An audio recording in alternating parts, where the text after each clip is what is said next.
Wait for it. Boom. Live. Live. All right. Good evening, everybody. Welcome to the weekly webinar series, Rock On. I don't know why, man. I am just, I hope there's a swear jar somewhere because I'm just super fucking excited for tonight's webinar. I think it's going to be awesome.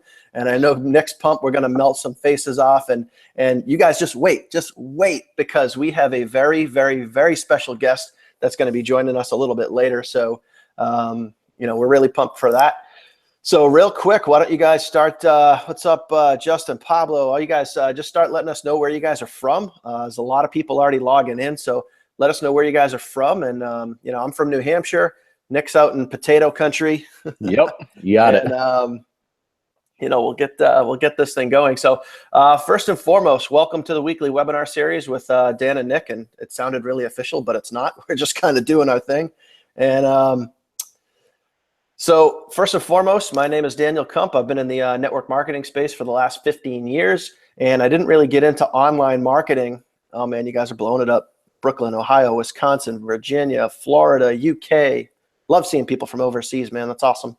So I didn't really get into online marketing until back in the spring. And one of the reasons that kind of led me to that is I had, in typical network marketing fashion, I had just made my hundreds list. I had gone out into my warm market, called on my friends and family, tried to sell them on my product opportunity business. And I ran out of my hundreds list, was able to rank advance a couple times in the company that I was with, still with them, but my wife kind of mainly does that. And I got into the cold market. So I started going, literally just got a sleeve of business cards, started going to shopping malls and, passing out business cards, trying to strike up conversations with folks.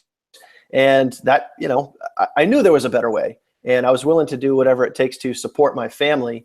And, my family is my why, my son is my why, my wife is my why. And, we'll get deeper into that a little later on. But, I started researching other ways that I could find success. And I ended up finding this guy on YouTube who I thought was this like guru, this guy named Nick Anderson. And I started following him, watching all his YouTube videos, ended up joining him in one opportunity. And again, I just kind of dabbled. I kind of kicked the tires a little bit. And then finally in July, he reached out to me and said, hey, you may want to check this thing out. And so my current primary business now is what I got involved with in July. And about halfway through the training process and working with a coach, I decided to go all in because my wife and I were literally sitting at that dining room table that you see right in the back there. And, my son has a lot of complications, and he's almost 3 years old. He's got a lot going on. And, she had a stack of hospital bills in front of her. I had a stack of, just every other bill in front of me. And she just kind of said the words, "This life." And as soon as she said that, it's like someone just pulled the trigger out and just said, "Dude, decide." And I made the decision to go all in. And ever since then, it's just been an amazing journey.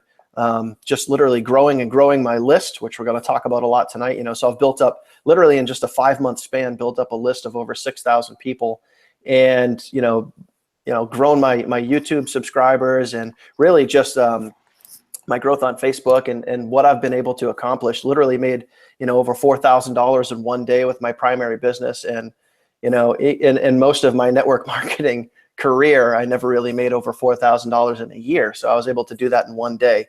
So because I made the decision to go all in. So we're going to share that with you guys tonight. We're going to get into really list building 101. So Nick, why don't you tell the group about yourself and we'll get going. Awesome, man. Awesome. I'll keep it pretty quick on the story aspect because, there's a lot of YouTube videos out there with my story and everything. But for those of you that are brand new, on tonight's webinar, I can see in the chat, you guys are from all over the world. That's awesome. We got Oregon, Las Vegas, Italy, Boise, Idaho. Edwin, what's up, my man? It's been a while since we talked, brother. Philadelphia. So it's awesome to have all you guys on here. It's crazy how we can leverage, social media, leverage the internet to connect everyone across the world. And when we were first starting out, in network marketing, I have a story very similar to Dan's, where I was going out and I was chasing people. I was messaging family members and friends. And when I first joined, I had that vision of wanting something more from my life. You know, I'd worked previously at a hospital where I was scrubbing dishes for minimum wage, you know, $7.50 an hour. And that job just drained me, you know, mentally, physically, and spiritually, to where, you know, I was there every single day and I knew that there was something more destined for my life. You know, I saw the, you know, kind of the 20 years down the road, if I stayed with that job, what I was going to turn into, what it was going to do for me. And I'm not here to down on jobs at all. I'm just up on opportunity, like Holton Buggs says. And, you know, when I saw the opportunity to, you know, work for yourself, be your own boss, get started in this type of industry, and really, you know, just start networking and growing, you know, an influence across the world and being able to earn an income by positively impacting other people's lives and showing them how to do the same thing where they can achieve true freedom and, you know, really step in a lifestyle that they want to step into and live out their full potential, whether that means like they want to be a backpacker and travel the world, or whether they want to be a stay-at-home mom or a stay-at-home dad and take care of their kid and not have to, you know, go work nonstop all day and then get home just in time to tuck their kid in bed. You know, they want to be able to live, you know, through the kids, you know, young years, so where they can be able to stay with them nonstop instead of having to like them be at school, them be at work, and then just like get home at the end of the day and, you know, just live that boring lifestyle. And I didn't want that. You know, I wanted more. And being a young kid at 19 years old, I was very ignorant. I was very naive. And when you hear about network marketing for the first time, you know, most of the time people, they see the dream, but they don't see the work that needs to be done in order to accomplish that dream.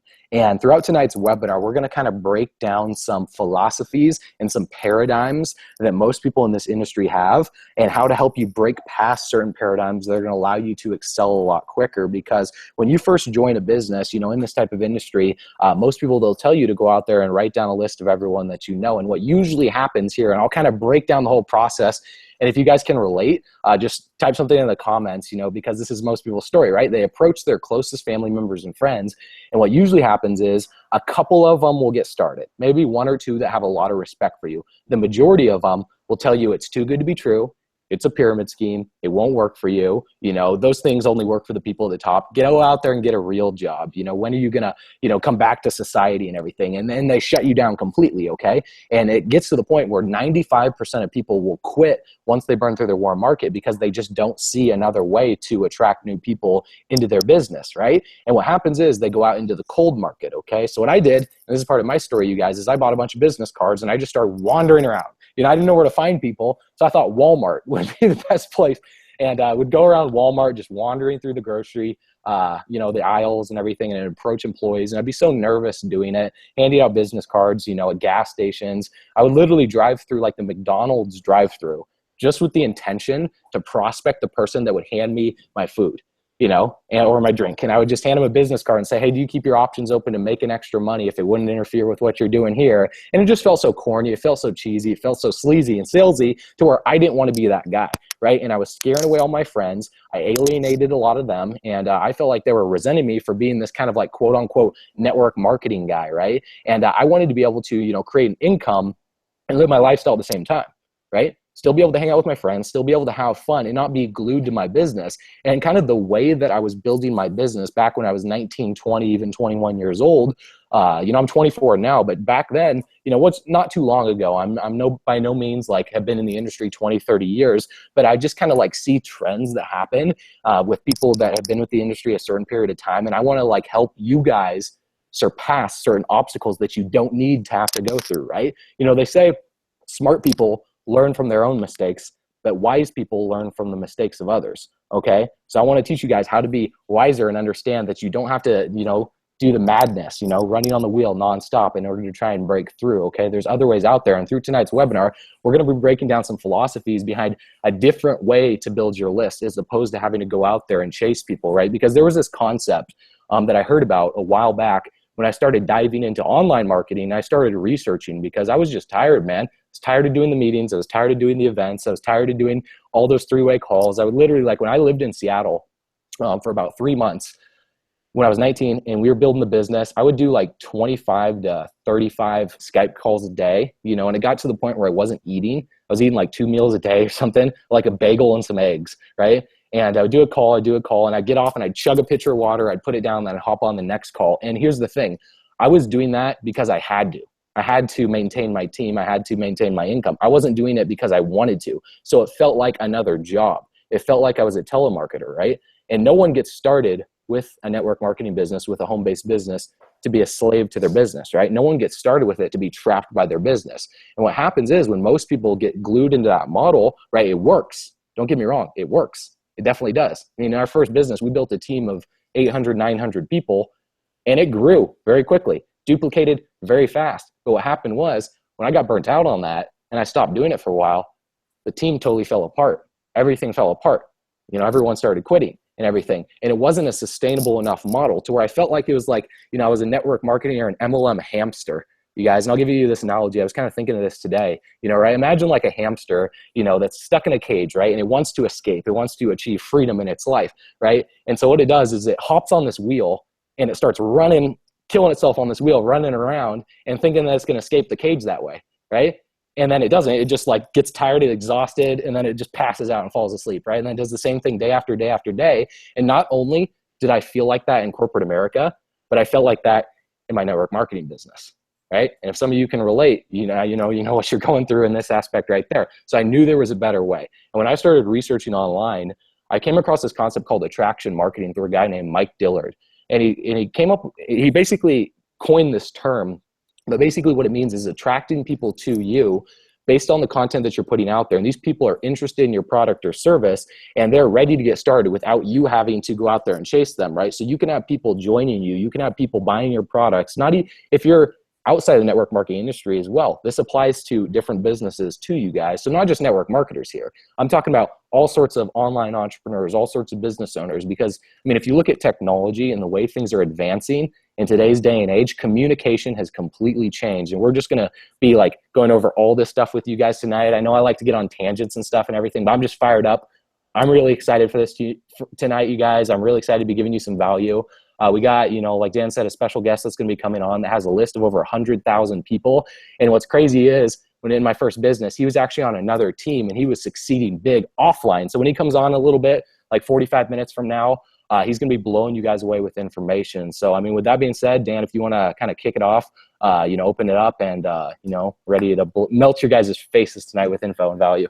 There we go. Yeah, I think the feeling is mutual here, Nick. We're both pretty fired up about this because the money is in your list. And I said that from day one on Monday when we started hyping up this webinar, and we were looking for ideas. And it's like, man, this is, we thought about maybe doing a lot of just like the tactical stuff, like, taking people through Facebook ads, taking people through, Instagram trainings, YouTube trainings, and we'll probably save those for future webinars. But really, like, the actual art of list building is so freaking crucial for your business. And that's why we wanted to, cover that tonight, because it's such a foundational piece. Now, I'm going to take you guys through the agenda here in just a second, just kind of cover some of the topics we're going to be talking about. But before I do that, Nick, I want to congratulate you, man, because this past month, the month of November, when everyone's getting fat, eating their turkey and taking naps, man, you were fucking crushing it, and you did over $60,000, in sales and earnings and net earnings for yourself. So just hats off, and it's just a pleasure to be working with you. And I'm glad that we can partner together as mentors and have the ability to work together and travel together and be going to Hawaii and shit like that. But just awesome job, man. I appreciate that, brother.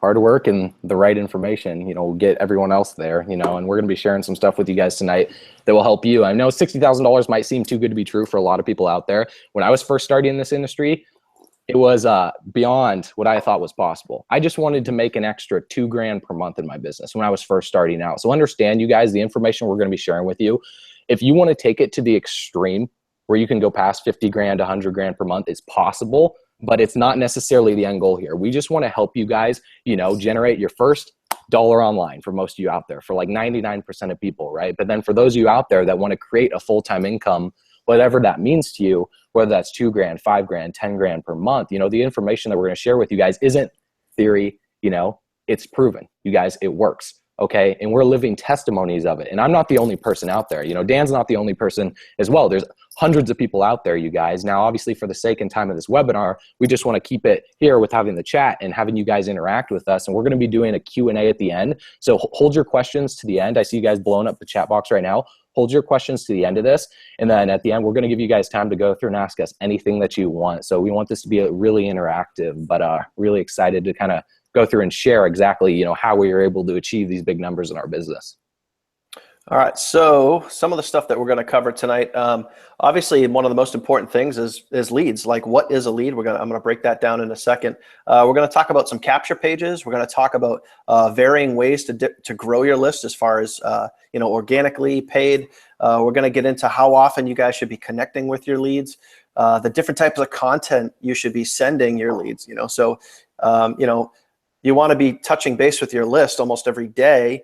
So what are you going to send them? Where are you going to get that content? How are you going to come up with that? We're going to show you how to do that, you know, and we're going to talk about, you know, I'm going to go over several different ways. And if we have time to, I'm actually going to, you know, depending on when Grady comes in and out between like the Q&A and everything else. Oh shit, I think I just gave that away. Whoops. Anyway,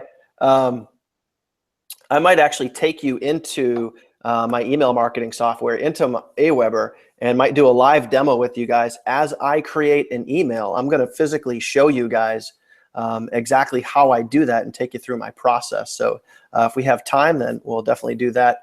And then obviously, as we get towards the end, we'll introduce our you know, our guest, and then we'll open it up to Q&A. So first and foremost, what is a lead? Now, there's a difference between somebody that actually sponsors into your business and then an actual lead. So a lead technically is obviously somebody that is interested in what you're selling, either your business opportunity or your product, one of those two things. Maybe it's both. So how does one get a lead? In order for somebody to become a lead and actually, you know, for you to own them as a lead, all you need is their email address. Sometimes you can get their phone number, other times you can get their name. But as far as being a good starting, you know, low barrier of entry, a lot of the capture pages that Nick and I use specifically has just an email address. So in other words, what we can do is we'll sometimes trade you guys information or trade the lead information, say, hey, here's this ebook, here's this video training series. In exchange for your email address, you can have this. And then you capture what is called a lead. So someone that actually sponsors into your business opportunity is obviously either a sale or an affiliate, but a lead basically is just someone that gives you their email address and then they become a lead. Now, obviously there's varying different ways to get leads, and we're going to start breaking that down now. And so Nick, I don't know, I know you had you know, shared some info earlier. I don't know if you want to start off with that and basically go right into obviously the importance of getting a lead and holding on to that lead and nurturing that lead. Yeah, for sure. So before we go into like the how and like the technical aspect of generating leads and everything, I really want to drive the point home to you guys why you want to be building your list and why you want to be growing that and the importance of that. Because when I was doing offline marketing, I'll kind of transition it from how I did it offline to online, because when you're offline, you have a written list, right? That's your list, okay? They say 100 to 500 people. So it's a physical list that's written down like in a notebook, right? Now, there's pros and cons of it, right? The pros is that when you have them right there, you know, you could see their names, you could see their numbers, you can call them right away, you can contact them right there.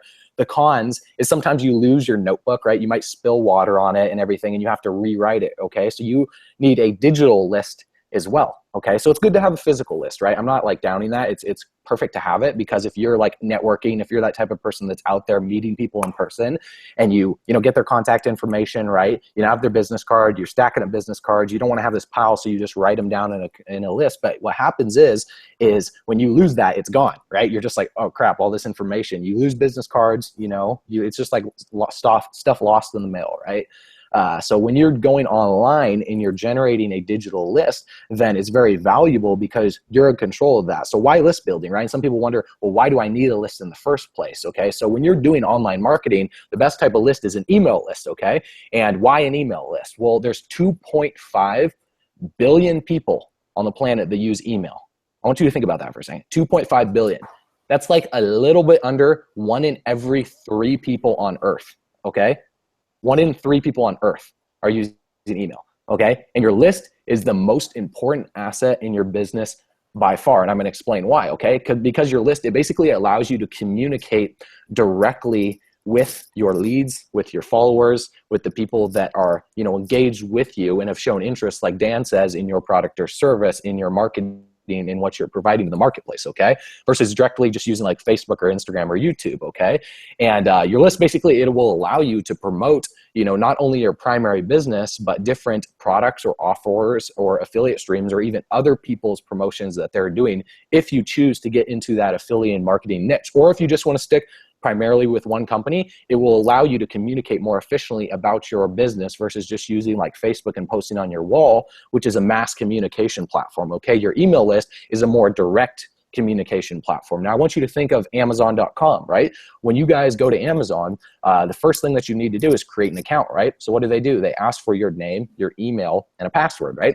And when you put that in, you look for stuff, they will send you follow-up emails because you ordered this, you might be interested in this. Hey, we're having a Christmas special or Hanukkah special. Check out these items right here. Great stuff for Christmas. Just driving you back to their website to purchase more things, right? So Amazon does it, eBay does it, Nike does it. All these big name brands that understand this, you guys, they understand this aspect. So it's not just like applicable for network marketing, right? It's like we've taken this and applied it into our business because we understand that these massive Fortune 500 and even larger companies are doing it, okay? And you own it, right? You own the list, okay? So I want to give you guys an example here. You own it versus your company owning it.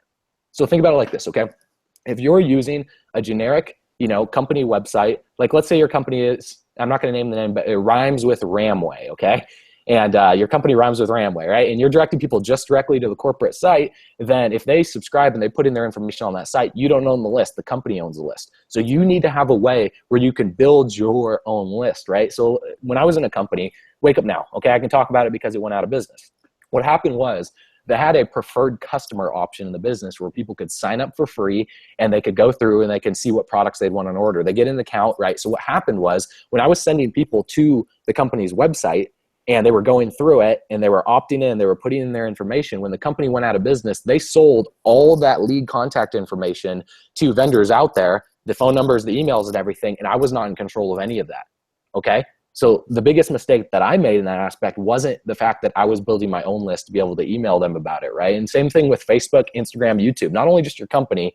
I'm not saying that your company will go out of business. I'm not saying that your company is going to do this, okay? I'm just giving you an example here based on my personal experience, okay? God forbid that it might happen. You want to be prepared for it because I say that companies come and go all the time, but your brand and your list is eternal, okay? I want you guys to write that down. Companies come and go, but your brand and your list is eternal, okay? Remember that because same thing with Facebook, same thing with Instagram, same thing with YouTube, same thing with Twitter. I mean, I had an Instagram account shut down that had over 8,000 followers on it, and it's shut down. I can't access it anymore, and all those followers were gone. So if you have a Facebook account with over 5,000 friends, you're getting over 3,000 likes per photo, okay? Most people struggle to get 10 likes per photo, but let's say you're getting 3,000 likes per photo. Facebook shuts your account down. Well, guess what? You're screwed. I'm just being real here. So here's the reality, you guys. And the reason why I'm saying this is because it's so important for you to be able to learn how to monetize your following on social media to be able to build your list. Because if they shut down your account and you don't have a list, then you're going to have to rebuild from scratch. And that's pretty much what I didn't want to have to do, right? With my first business, I had to rebuild from scratch. With my second business, I have to rebuild from scratch, right? You hear about all these online quote unquote gurus that jump into a business and are able to reach 6 figures within 60 days or less. It's because they have a big list, right? And a lot of people, their limiting belief is, well, what do I do if I don't have a big list? Well, here's the thing. We all started from zero. So start now.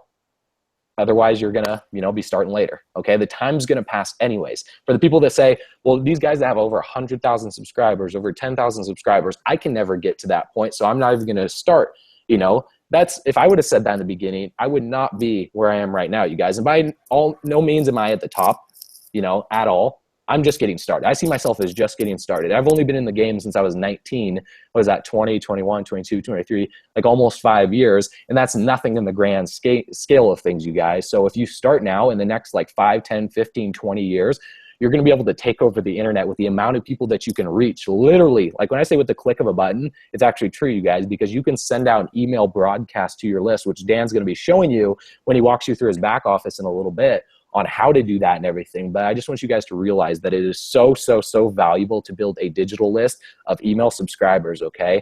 And being able to follow up with them. Now, there's different ways to go about it, but I just want to cover that really, really fast for you. Rock on, dude. So I think that, a lot of people don't even realize that one of the nuggets that you talked about there specifically is just that once you get a list, whether it be, all right, there's three, I would say, probably main email marketing software, that you can use. I use Aweber. I know Nick uses Aweber. There's another company called GetResponse. There's another one called MailChimp.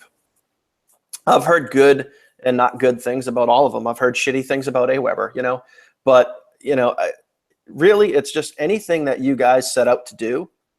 Once you just try it and you go through it and you get used to it, you just get used to it. It's like riding a bike, So for me, and I'll take you guys through this a little bit later, at this point in time, I can probably bang out an email in about 5 minutes, and we can even do an exercise if you guys want to time me. Now, I don't want to blow through it just to show how fast I can do it, because the point is, we want to cover more quality than quantity or speed. It's not really about that, but it's just that you just get familiar with the stuff that you're using. But, to be able to own your list and knowing that, like, let's say, you are building your brand, and that's why owning your list and communicating with your list is so important, because you're branding you and you're giving away value. You're constantly giving away value. Literally, just like, Nick and I have been doing with you guys for the past few weeks, is just giving you guys value. You're trying to brand yourself. So that way, let's say 6 months, a year, 2 years from now, you decide to move on to a different opportunity and you have, 10, 15, 20,000 people on your email list. You can basically take them with you to wherever the hell you want, and you can market them just about anything that you want.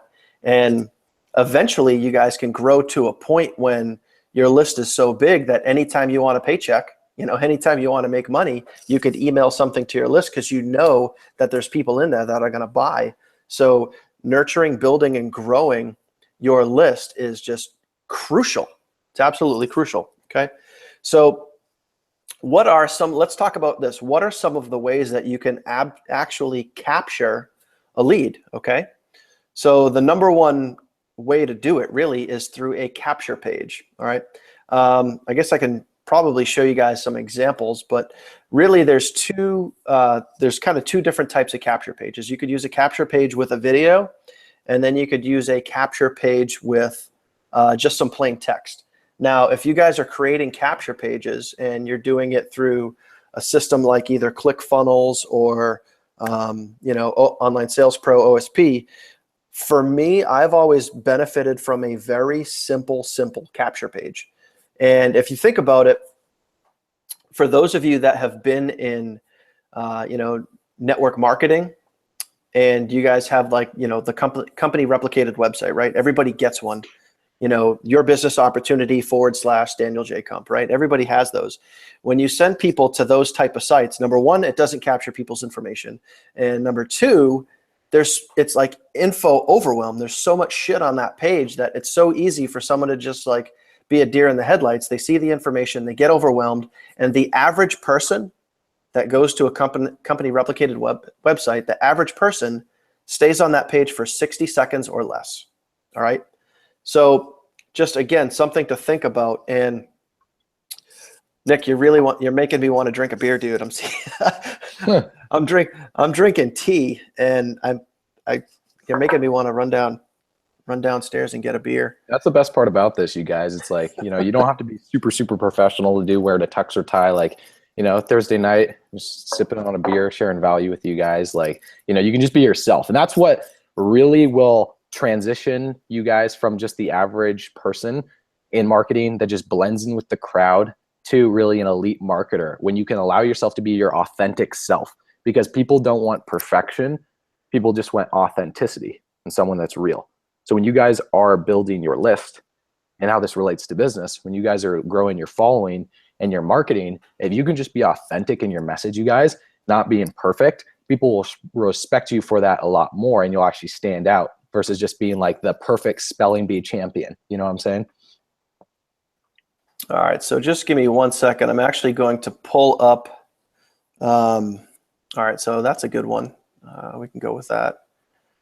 So I'm going to show you guys a couple examples of just some really clean funnels, just to give you guys an idea.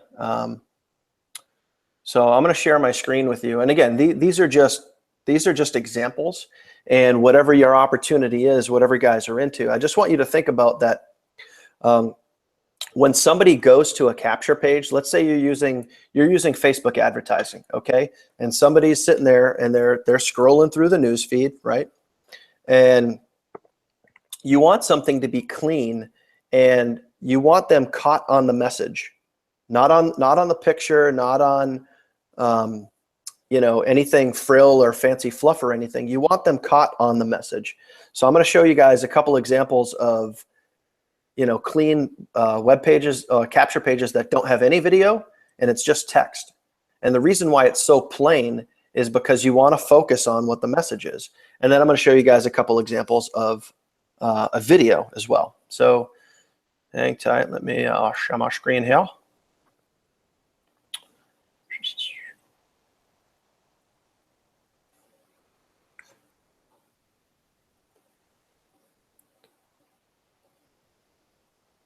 Let's see. All right, Nick, can you see my screen?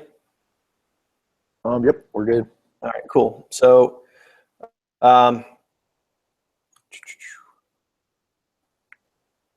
so here's an example right here, nice and clean. I'm going to show you one that's even cleaner than this in a second.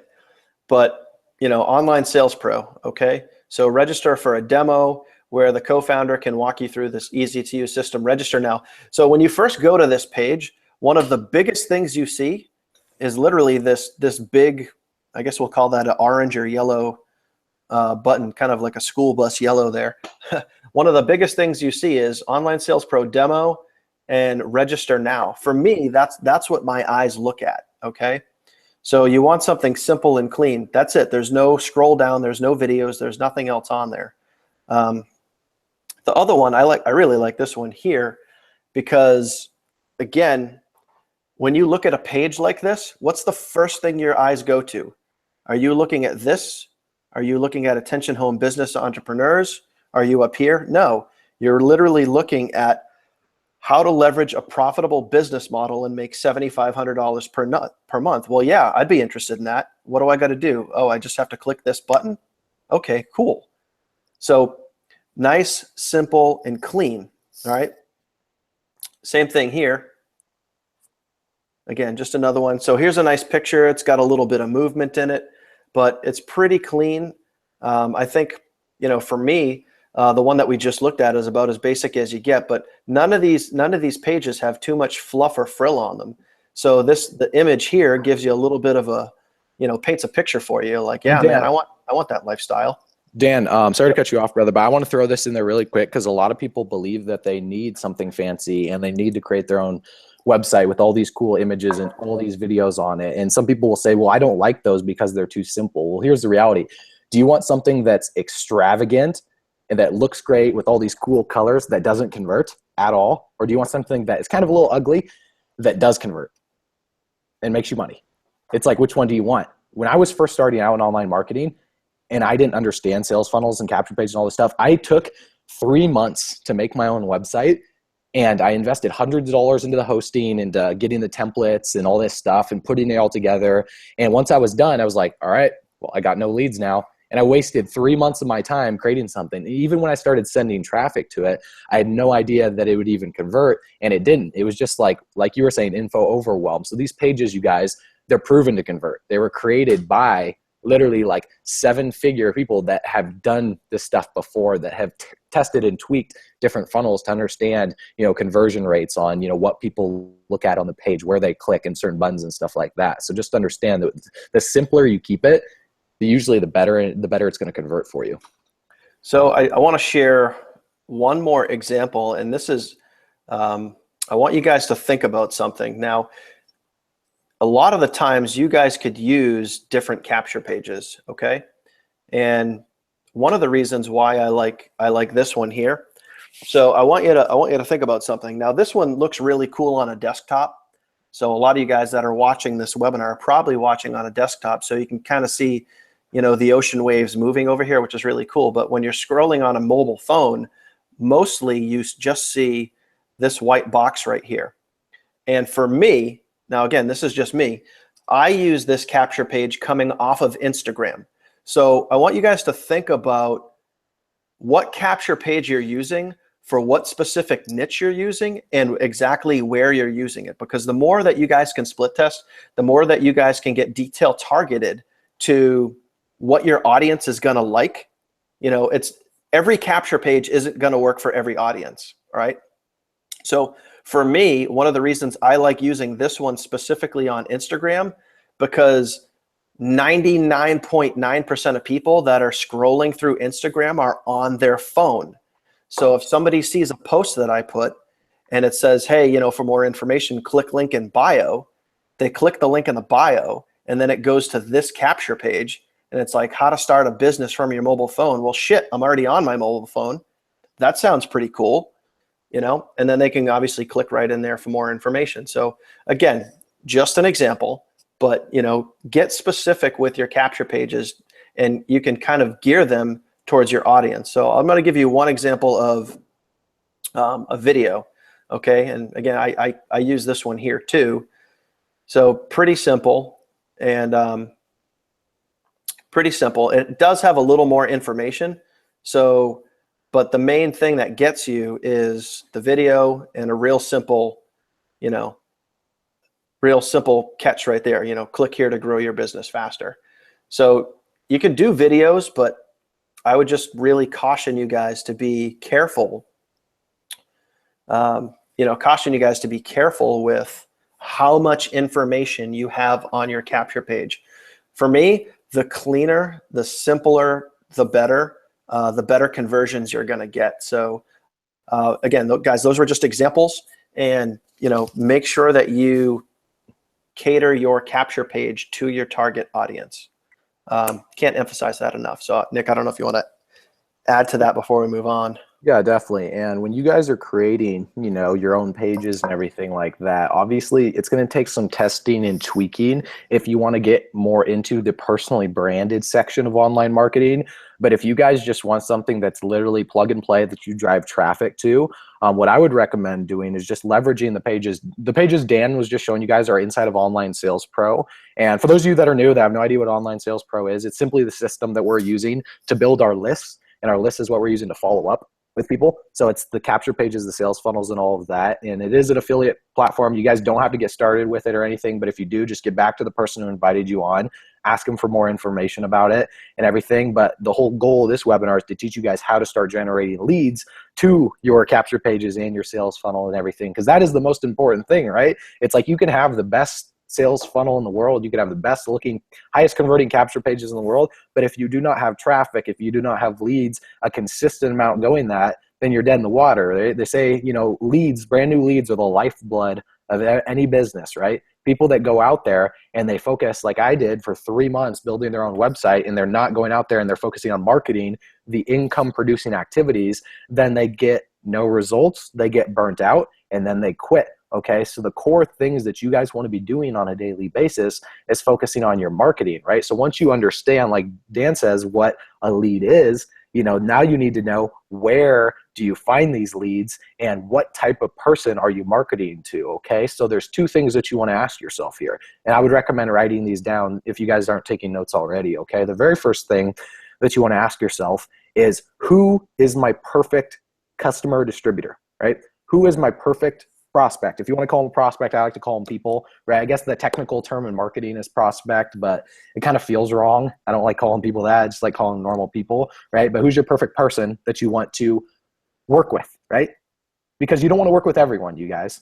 Think about it like this. I mean, when we first get started, we're taught to go out there and approach everyone, right? Well, you understand when you do that everyone isn't qualified for your business, right? Have you ever signed someone up before that you literally feel like you're pushing them up the hill to put in the work, and they're lazy, they're unmotivated, they don't want to do anything, and then you literally do all the work for them, you're motivating them. You might even buy them into the business. Like the first 3 people that I signed up in my business, I bought them into the business. Right? They weren't motivated. I had to force them. I had to call them every day. It's like, hey, have you hopped on this webinar? Hey, have you gone through the training? Hey, have you done this? And it's like I was that nagging boss, right? That's what I felt like. But I wanted to be able to attract people that were already motivated, that were already hungry, that already had the winning mindset, that were already doing personal development, that already had a bigger dream and a vision for what they wanted their life to look like, but they were just looking for the right opportunity, right? They were just looking for the right business, okay? So the very first thing that you want to do, and this is more important than the headline of your capture page, this is more important than what you say in your video, this is more important than any of that crap, okay? That stuff's important, but this is the most important, okay? Who is the perfect person that you want to work with? And what I would recommend doing is writing it down. So I'll just give you guys an example of what I did, okay? And I've gone over this in the past, but I'm going to go over it again just because it's one of the most important things that you can possibly clarify. And this is what's going to allow you to attract winners instead of people that are in the victim mode. You attract leaders versus followers, okay? So here's what you want to do. Okay, so create an age and a name for him, hypothetical name. So I've said, John, he's 25 years old, okay? A little bit of background about him. He's been doing network marketing for 5 years and is making some money, but not anywhere close to where he really needs once. He has a team of a few hundred people, but is getting tired of doing the home events, the 3-way calls, cold prospecting people, offline, online, Facebook. He wants to build his brand online and is looking for the best attraction marketing system to learn everything, about internet marketing, okay? He's a 10 on the commitment level. He doesn't work a job. He has a girlfriend and wants to start a family, but needs to be making $5,000 plus per month to truly be free and give his family the life they deserve. He's open to creating an extra stream of income so he can have more freedom and money to be able to travel and live his dream, okay? So there's a few key points inside of this, right? He's 25 years old, okay? His name's John, right?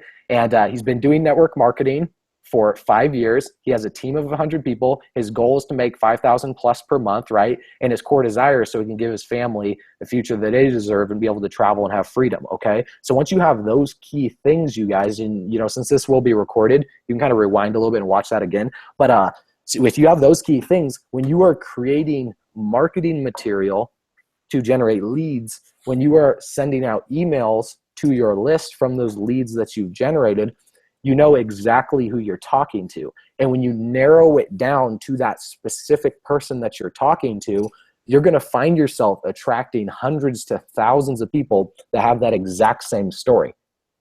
Okay? And most of you in the chat, you might realize while I'm saying this that you have a very similar story to John over here, right? And that's why you're on this webinar right now. Okay? So that's step number 1. Step number 2 is you want to ask yourself, where does my perfect customer, distributor, perfect person hang out online? Okay, where are they? Are they hanging out in forums? Are they watching YouTube videos? Are they on Instagram? Are they on their phone? What are they doing, right? What are they looking at? What sort of, videos do they watch? What are their, pain points as well as what are their pleasure points? Because if you guys realize that human beings, we're all more alike and similar than we are different, okay? We're all more similar than we are different, right? A lot of us, we have a lot of the same core desires, right? We have a lot of the same pain points, a lot of the same problems, especially in network marketing, right? So if you want to write down the list of all of the problems that your target market has and a list of the core desires of what they want, then that's going to give you info and ammo to be able to market to them, right? Because a lot of people have that holdup of, well, I don't know what to say in my emails. I don't know what to send, post on Facebook. I don't know what to say in my videos, right? This right here will give you the information on what to say, right? So I'll just give it to you. You guys, here's what I wrote down. So his main problems are recruiting, right? He struggles to be able to sponsor people, right? He can't recruit the broadside of a barn, right? So once he learns how to recruit, a big problem with him is retention, right? Since he has a team of a few hundred, he feels that he's constantly like the hamster spinning on the wheel, right? Where he builds up momentum, gets up to a few hundred people. Next month, 50 to 100 will quit, right? So then drops back down again. So he has to keep running on the wheel to maintain his volume and to maintain his income, right? And to maintain the lifestyle, right? So that's a big problem, is retention, okay? Another one is duplication. Not only is he struggling to retain people into his business, but he's struggling to duplicate his knowledge and his information, his success, what he's been able to accomplish onto his team, so they can be able to go out there and do the same things, be able to crush the calls, make the videos, do all that stuff, okay? Another one is burnout, right? Feeling burnt out, just kind of tired, demotivated, right? Information overwhelm is a massive one. Struggling with cash flow, struggling with rejection, struggling with social approval from family members and friends, wondering like, okay, well, these, my mom, my dad, they're hating on me, I'm around them nonstop. Unsupportive spouse, unsupportive husband, wife, whatever it may be, right? Closing, belief, lack of leads, fear of success, fear of failure, presenting, closing, following up, prospecting. All of these things right here, you guys, if you write them down, don't just think of them here, okay? Because you cannot trust your brain as a filing cabinet, okay? So you have to write this stuff down. Once you have this written down and you understand their core problems and you've asked yourself, where are they online? Then we can start getting into, how you can start generating the traffic, how you can start generating the leads to your sales funnel, okay? So Dan, you want to touch on that at all, or do you want to start going into like, how they can start, the different ways that they can start generating leads and like the differentiators between those? Yeah, I think we should just kind of jump right into the next stage of content here as we're rolling along 50 minutes into this. So I think right now we should probably talk about, obviously, what are the ways to grow your lists. And so we've talked about, obviously what a lead is and how you capture that lead, which is obviously, yes, you guys will get a replay of that. And don't worry, save all the questions for the end, guys, because literally we will answer every single question, okay? So we talked about what a lead is and then how to get a lead, which is putting them through a capture page. We showed a couple of different examples of a video capture page versus plain capture pages and different types of things there. And again, you guys can choose to do whatever you want, but make sure that you guys target it as much as you can. And I know we've seen some comments over in the chat box here, and there's definitely some golden nuggets in there, because, you think to Nick's story right there is you're almost, sometimes it might even seem like you're targeting yourself. And I want you guys to ask this question. Would you hire you? Would you sponsor you into your own business? Chances are you probably would, because we all think we're the shit, and that's okay. But you want to be able to go after somebody similar to yourself. So write that down and write exactly, your pros, your cons, and then go after that specific person. So what are some ways that you can attract people into your list, into your capture page? Okay, so obviously there are some organic ways to do that. Organic meaning, you're not paying for it. Okay, so you could use stuff like Facebook, YouTube, Instagram. Now, we've talked about those things on other webinars before, so we'll talk about them a little bit again. And then we'll also talk about what are some paid ways that you could get people looking at your capture page so they become a lead. Now, obviously, for me, there's really two main ways of paid: solo ads, and then there's Facebook ads. Now, there's other things too, like joint ventures, co-ops, sort of stuff like that. That is, joint ventures, usually a little more high-end, more for the advanced marketer. Kind of average everyday stuff, which we're talking about right here, is solo ad and Facebook ads. So we'll certainly get into that in a minute. But as far as organic goes, organic definitely takes more time. And I've talked to a lot of you guys, over the past few weeks about, a lot of people want to launch their business. They want to take their business and, have that burst.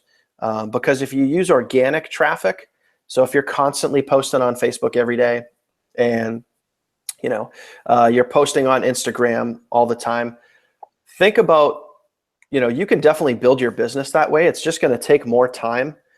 Picture, for those that have worked in the corporate world, a graph, and then you have a 401k. It starts out very, very small, just a few dollars, and then it starts scrolling. And then, if this was a 20-year time span, literally it starts scrolling and eventually starts to go up, and then it starts going way up.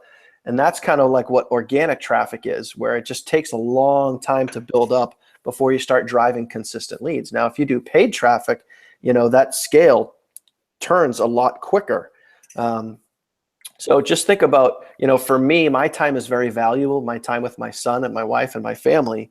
And, I do use Instagram, but I use something that's automated that helps, like posts and comment on posts and does the automation for me. So I outsource that so I can save my time to focus on stuff that's going to generate more leads for me. So, three main ways that you can get people looking at your capture page is, YouTube, Instagram, and Facebook. But I don't want to dive too far into those details because for me, that's just kind of like, I don't want to say beginner, but I think if you're at that level, it's just going to take you a longer period of time. You can do it, but one of the main things that you're going to have to focus on is consistency. And, let's just take Instagram, for example, a very, general rule of thumb. If you're going to do Instagram and that's going to be one of your main generating streams to getting people to look at your capture page and to look at your business opportunity, you're going to want to post about 8 times a day. So, if you're going to do that, get organized. If I'm going to post between 8 o'clock in the morning and 8 o'clock at night, I'm going to post every hour and a half.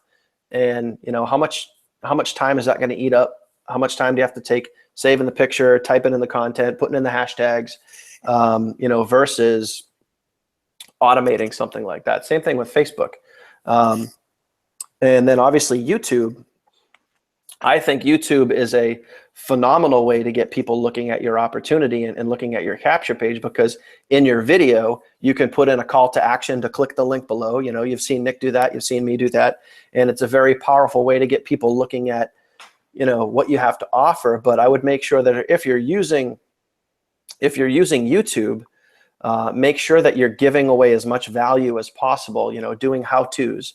Maybe you're talking about email marketing. Maybe you're talking about how to, generate content, how to, whatever your business opportunity, how to do something within your business opportunity, how to do something within your niche. And then at the end of that, you can put in a call to action to click the link below.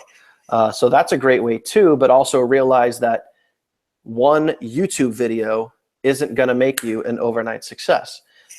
Nick has talked about this immensely, and we've talked about this on other webinars, is that, you could look at YouTube and say, well, how many videos do I got to make, to build my list? As many as it takes. So, each video, and I love Nick's, analogy of this is, picture a brick wall, and each video is a brick. And the more videos you make, the more bricks that you start stacking, and the more you start to build up your wall with the more videos that you make. But again, those sort of things take time. Now for me, I'll just give you, here's a real life example. I have 71 videos on my YouTube channel, which is crazy because back in June, I had none. All right. So now I have 71 videos on there. Back in June, I had 0 subscribers. Now I think I'm getting close to, I don't know, 300 and maybe 350, 360 subscribers to my YouTube channel. My first goal is 500. My second goal is, 1,000, and then obviously so on and so forth, growing it from there. But again, that takes time. I've been going at that for 6 months now. Now, when you shift out of organic and you get into paid, you can have results a lot faster. So 2 ways to do paid, getting people looking at your opportunity, looking at your capture page. One is a solo ad. And when you picture exactly what a solo ad is, okay?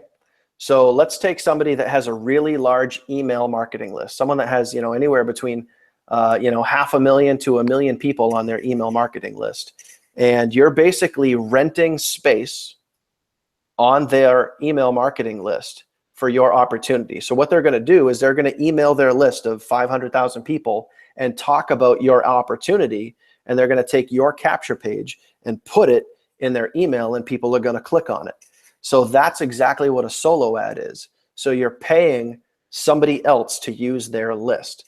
Now, just do your research. When it comes to other solo ad providers, just do your research. There's a lot of really good solo ad providers out there, and there's a lot of shitty solo ad providers out there. There's a lot of cheap, shitty traffic.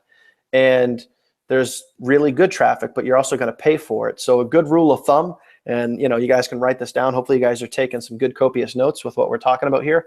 But the average rule of thumb for a click for a solo ad is about $1.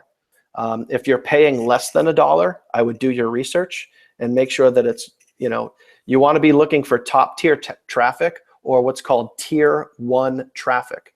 So tier 1 traffic comes from the top 5 English speaking countries in the world. Okay. So United States, Canada, New Zealand, Australia, and the United Kingdom. That is tier 1 top traffic. So if your solo ad provider is giving you tier 1 traffic, it's coming from those companies. So I just caution you, just do your research. If you guys want recommendations of good solo ad providers, maybe we can talk about that at the end of this webinar, or you guys can just send myself or Nick an email, and we'd be happy to talk about that. Now, the other way, which really this is the way that Nick and I have had success with our primary businesses, is using Facebook ads. Now, earlier we had talked about targeting, right? Now with Facebook ads, I mean, you can dial it down, almost to like a penny of the audience that you want to target. So you can target age, you can target gender, you can target country, you can target likes, and you can take, let's say that you want to target somebody that likes affiliate marketing. So I want to target people that like affiliate marketing. I want to target men. So I'm 39 years old, right? I want to target men from 35 to 45 in the United States that like affiliate marketing. And then if you want even to step it up a notch, you could say, I want to target all of that, people that like affiliate marketing and that are dudes, between 35 and 45, who also like Tony Robbins, or who also like Zig Ziglar or John Maxwell or anybody else. And you can kind of double up your audience. So you can get really, really targeted with Facebook ads. And I think the best part about it is, you can test an ad for like $5 a day. And one of the most important things too, and guys, just realize this, write it down, however, but realize that when you spend money on a Facebook ad, or really just when you spend money on marketing in general, I want you guys to realize that you are not losing money. You're gaining insight. You're gaining insight as to what works and what doesn't work. For me, when I first launched with my primary business back in August, I went huge into solo ads. Some of it worked, some of it didn't work. I took that information, I made adjustments in my business. I didn't give up. I didn't quit. I didn't say it's a fucking scam. Like, I could have just thrown in the towel because I didn't get the results that I wanted, but I kept going and I found another way that worked. So with Facebook advertising, again, you can do the same thing. You can try a lot of different things. You can try and target a lot of different things, and you're going to know literally within a day or two, you're going to have data that's going to tell you, Facebook's going to tell you where your audience is. And then you can either tweak that and scale it, or you can kill it and then try it again. And you can do it literally for just a few dollars. So those are some of the ways that you can get people looking at your capture page. And we could go into a lot more details there, but just for the sake of time and getting into more of the content that we have, and also talking about our special guest, those are probably some of the main ways that you can get people looking at your capture page. So Nick, I don't know if you want to chime into that. Yeah, I'll just real quick because we want to keep things moving along. I know Grady's on here. He's got his daughter's birthday, so he took the time out of his schedule to be on here with us, you guys. So I just want to give a quick introduction for him because it's kind of crazy how things have come to be. When I was first in my first business, VMA, I'll just throw the name out there. I remember hopping on the training calls and just being fully dedicated into it. And I remember hearing his name on these calls, and this guy was absolutely crushing it. is making well over 6 figures in the business. He's right up there with the top leadership in the company, and he was all offline. So he was doing all offline marketing, everything. So I remember listening to him and I was like, the amount of wisdom that he has, he's a little bit older than me, but the amount of wisdom that this guy has, I really looked up to him as a mentor, in that company and everything. And, we went our separate ways, and I'm glad to be back in the same business working with this guy, because him transitioning from offline marketing to online marketing, now our visions have aligned and we're pretty much doing the same thing. But it's insane, you guys, because I want you to put it in perspective of this, okay? Some people see my results and they see that it's crazy. I don't really see it as insane when I compare it to other people that are getting better results than me. When I started doing email marketing and list building, I built up a list of over 20,000 people within 6-7 months and everything. And I looked at Grady and I was like, this guy right here, he has over 100,000 people on his email list that he can literally send one email to all of them. Imagine communicating, you guys, like how many people are in a football stadium? Like, I don't even know. I don't even think it's 100,000. 35, 40,000. 35, 40,000. Okay. Imagine sending one email out and it going out to 3 football stadiums worth of people and them being able to read it, right? When you're at the comfort of your own home, right? Taking time from your office, you send an email, then you go spend time with your family, okay? He has the ability to do that every single day to send out information. So Grady, I want you to come on here just really fast, share everyone your story, man, and how you transition, from the offline marketing, within the network marketing industry, doing the traditional home event stuff. And I'm not sure if you actually still do that stuff, by the way, and what kind of like the vision that you saw of where online marketing was going and the reason why you went into it. And then we can kind of get into like some strategies and stuff a little bit on what you're doing for that. But I want you to just kind of come on, share your story with everyone. For sure, man. Can you hear me okay? Yeah, you're definitely, dude. And thank you very much for joining us. I know you got your daughter's birthday today, so I know Nick and I really appreciate you taking the time out and hanging out with us here.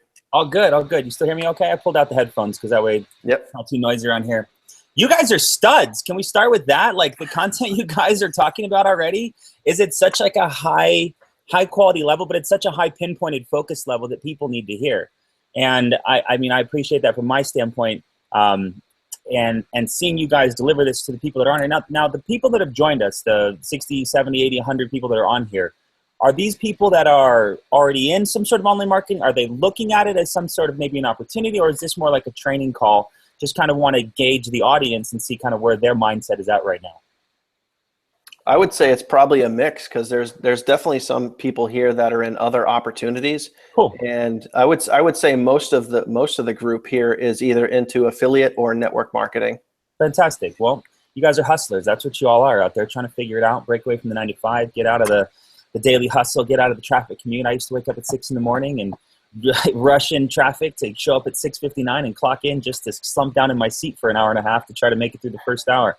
That's the world that a lot of people live in. And so I was there, and as Nick said, we were in a previous venture together, and I had tremendous success, but I, like was described, I did it 100% offline. I mean, I hustled my face off. I talked to every single person. I was recruiting, people at Walgreens, people at the restaurant, people, realtors, insurance agents, mortgage brokers, any type of person that I could, because, in traditional marketing, your concept is like, if they can fog a mirror, you should try to talk to them because they're someone that can either buy product or be interested in your business. Grew that business to 27,000 people and had tremendous success, had a fantastic time, but I saw the big vision of online, and that's where I started creating my own landing pages and creating pages for my downline. And randomly, I don't know how much his Online Sales Pro has been mentioned at all, but I partnered with Joel and his partner Earl, and we created Online Sales Pro together, and that's just grown to tremendous success. We have over 30,000 users in that company now, and that's where we're just singing and dancing. And so I guess my big focus for on this, and you guys can just please tag me with anything that I can share, because I got a lot up in here. I do training calls every week and do a lot of Facebook's lives. But my biggest goal for everyone out there would be to take away some TSIs, and those are transferable sales ideas. Too many times you come on to a meeting, or you go to a conference or a convention, and you hear everybody sob story about how I was poor and now I'm rich, and how I was poor and now I'm rich. And that's great. You can hear that, and those are needed, and those are important for you to kind of see the fact that this person from this sort of same socioeconomic situation has made it well. I can do it too. But at the other standpoint, you guys, I think a lot of you are clamoring for some really good tips, and the stuff that Daniel's giving and Nick is giving here are fantastic tips on the places to get traffic. Meaning, but the bigger picture is, have a good offer, find people to send to that offer, and follow up with those people that are interested in that offer, and follow people that are not interested in that offer, because if they're interested in something, maybe it wasn't what you presented, find something else to share with them. So, Nick asked me to kind of talk a little bit about list building, and then I can happily answer any questions you guys like me to talk about. But, the great old adage is size of your list determines the size of your business, right? Grow your list would nurture your list. How are you growing your list?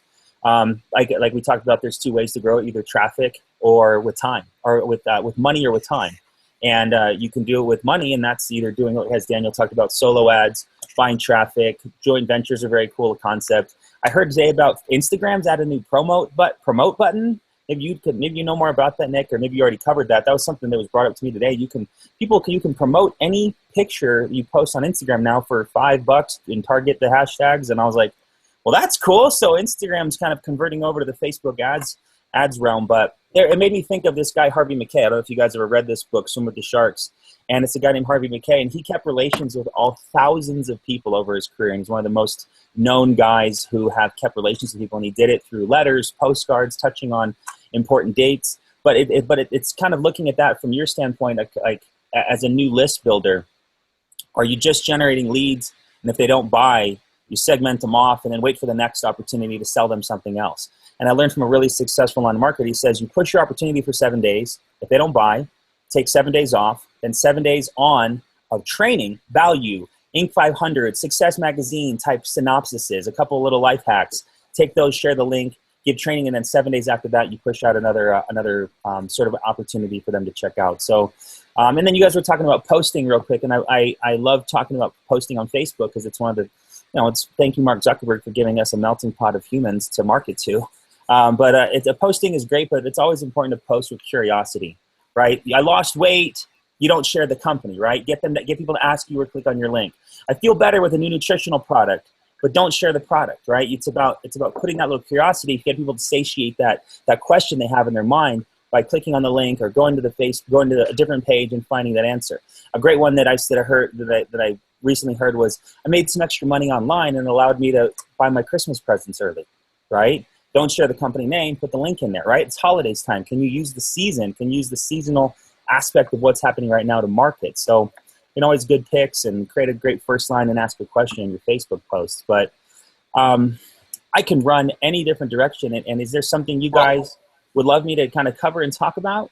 Yeah, Grady, let me, I know we got a couple of questions over here in the chat box, but actually awesome. I want to tee it off. And I know typically when, there's kind of Q&As on webinars and stuff like this, you kind of go after like the biggest golden nugget first, like, hey, how do you have so much success and stuff like that? But I kind of want to reverse engineer it a little bit. I want to go to, if you were to look at your, most people here are into either affiliate marketing or network marketing. So when it comes to growing your list, and then when it comes to really advertising and marketing, what would you say is probably, if you were to think back, maybe even just over the last couple of years, what is the biggest mistake that you've made? And if you could go back, how would you do it differently? Awesome question. Awesome question. I will tell you, my biggest mistake was not being more focused on the future at the time when I was successful in my previous venture. A great mentor told me, he said, Grady, you never want to get to the top of the mountain and not know how to get it back up if you fall off. And it didn't make any sense till I fell off, right? And then you're like, crap, you got to develop you got to grow your knowledge, grow your skills, and then you can become more valuable. But what I didn't do was collect any emails, any phone numbers, any addresses of anybody when I grew my network marketing business to such a monumentous level. I was under the belief that it was going to continue to grow forever. And yes, network marketing is a fantastic industry. There are certain challenges that lie in that industry, and there are certain kind of, I don't want to use the term, but I'll use it very loosely, a brainwashing effect that certain network marketing companies put on their distributors that make them kind of keep them captive from looking at other opportunities. And that's what I love so much about the online space, is that I'm not trapped in just selling shakes, right? I've got info products, I've got shakes, I've got lotions, I've got electricity, I got Forex, I got all these different directions that I can point people, because not everybody needs the only thing that you're selling. And that's one of the biggest misconceptions when new people get involved in this industry. And I see what the leaders are trying to do, right? You're trying to keep your people focused, right? Like a horse, right? What do they put on horses? They put those little guards, little blinders on the side of their eyes so they can only go straight. And that's important for new people. But I think in this world of online marketing, this world of entrepreneurship that's really starting to explode and across the internet, it's people can be more free to market different things, and a prospect will respect you more as someone that says, hey, maybe you're not interested in this offer, but this is also what I do. And if you put yourself out there as someone who's educated, and you put yourself out there as someone who gives and's got great value, a prospect who's getting started will follow you. And so my biggest regret, my biggest mistake was not starting to grow my list till after I realized I should have grown a list. I'm watching it and I'm like, I'm gonna have it forever. Business is gonna grow. And unfortunate story. Vima had challenges and they cease to exist anymore. So that's what happened. Is that just one day I woke up and I lost my check, and that's something that from a man and a father and a provider, it's something that you kind of have a turning point in your life. And you're like, I'm never going to let this happen again. I'm never going to put my family in this position. I'm never going to put myself in this position. I'm never going to put my wife to be asking me, are we going to be okay? Like, that's some tough shit, you know what I mean? So that's where, when you have a list, guys, when you have your email list and you have it exported in an Excel document, and you have it in an autoresponder, you have it in a backup autoresponder, and you keep growing it, and you find great stuff, and you provide value to people, and they turn to resonate you as someone who provides value, right? Because every time we send an email, we're invading someone's personal space. We're invading their privacy. And they make that decision when they see your name. Do I want to continue to let this person invade my privacy? Are you providing value? Are you giving something that makes them feel good, right? Are you talking about politics? Are you talking about, war? And are you talking about stuff? Are you voicing your skewed, InfoWars opinion? Or are you talking about, hey, we're going to do it together. Hey, I found solutions. Hey, come with me. We can do it together, right? That's what people are looking for out there. That's why people are clicking on links and getting on solo ads. That's why people are clicking on banners. That's why people are clicking on Facebook ads. So biggest mistake, long answer to a quick question, was not collecting a list soon enough. That was my biggest regret. Definitely. Now, when it comes to building your list, Grady, when you were first starting out and you were just starting from the ground zero and you realize that you have to build your list in order to, be able to keep your income and not have to keep rebuilding, whether something happens to the company or not. What were you doing when you did that? Did you use a bunch of different social media sites like, Instagram, Facebook, YouTube, paid ads, solo ads, or did you just focus on one? What did you do? I had as many nets cast as you could possibly fathom. And I kind of tracked them all as they were coming in, but I was doing YouTubes, I was doing Instagram, Facebook's always been my go-to. There's a lot of people on there. My family's on there. I don't know. I don't have any issues. And then the fact of Facebook ads and what you can do with a Facebook ad and how you can target is something that it really resonated with me. And so that's how I got it started. And, and in full disclosure, my only focus now is Online Sales Pro. And so my current list is moved into my Online Sales Pro list. And so that's kind of where that lives. But we spend $20,000 a month on Facebook ads, $30,000 a month. And so that's something where you guys, where you're at in your business, is you can start to level up to that. But that's one of the biggest things I constantly encourage people to do, is if you can learn the skill of Facebook ads or LinkedIn ads, Twitter ads, Instagram ads. Snapchat is going public come February. They're going to have an ad platform because they're being valued at $25 billion, and they're going to need to make money.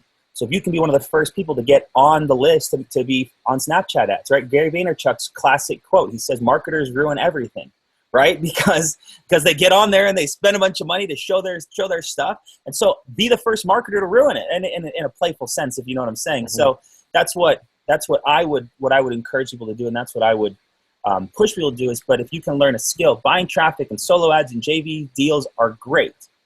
But if you can learn how to write a good sentence and pick a good image and tone them to the right page, you can start to tweak that and hone that. And Daniel's given a fantastic synopsis on how to, type of person and I felt like you were talking through me like that. That's what you do. I had this conversation with an MVP today. I said, who do you want to attract to yourself, right? Do you want 18, 19, 20-year-olds? Nothing wrong with them. I love them to death. But that's not me. I'm a dad with 2 kids. Yeah, I still like to have a good time. But I'm not. That's not my mindset anymore. So I would love to attract someone of my same demo. Then I can have a relationship with them. They'll stick with me. They'll follow me. They'll trust me with what I'm doing, and I'll lead them kind of in different offers.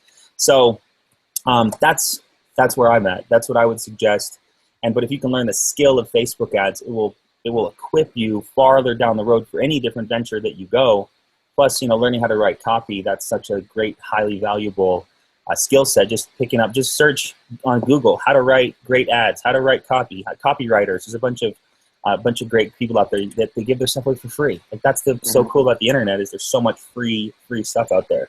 Okay, so you're a little bit different than what a lot of people do because, you know, for me, I was kind of taught when I was starting on this, what I did, I focused on one at first. So I know it's a little bit different. Now, how did you prevent yourself from getting information overwhelmed when you were casting as many nets out as possible? Because a lot of people will try and dabble in a bunch of different social media sites, and because their energy is spread so thin, they don't get results. But for you, it's kind of like you had that mental toughness to be able to deal with that. So like, I had to make it work.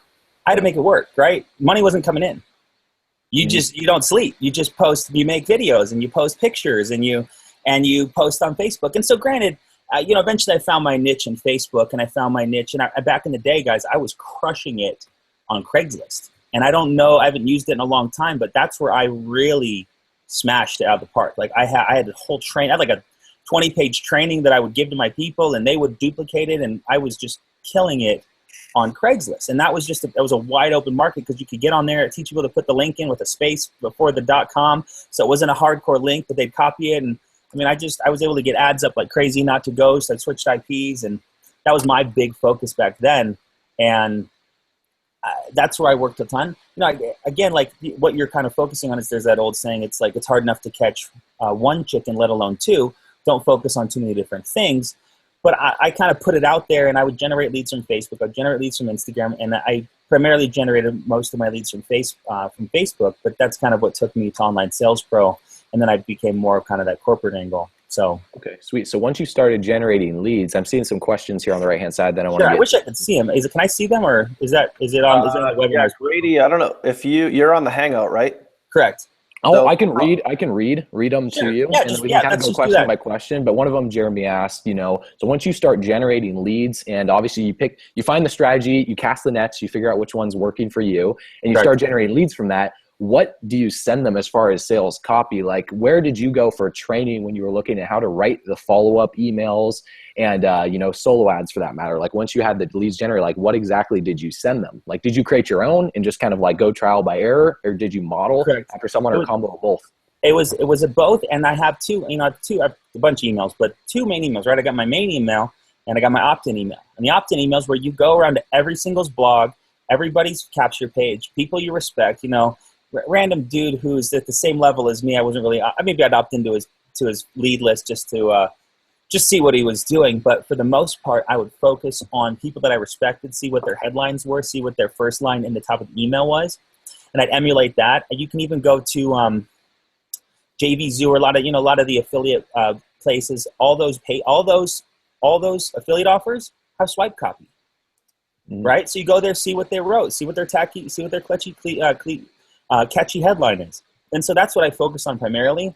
But for me, like I said, when I was building the list, I still was in that mindset. So I always did name, email, phone number, and I'd call them and I'd text them, and I would just do old school follow up, work like crazy. And I do 200, 300 calls a day just to talk to people. And because I knew if I get them on the phone, I could build some rapport, find a pain point, and offer them my current solution.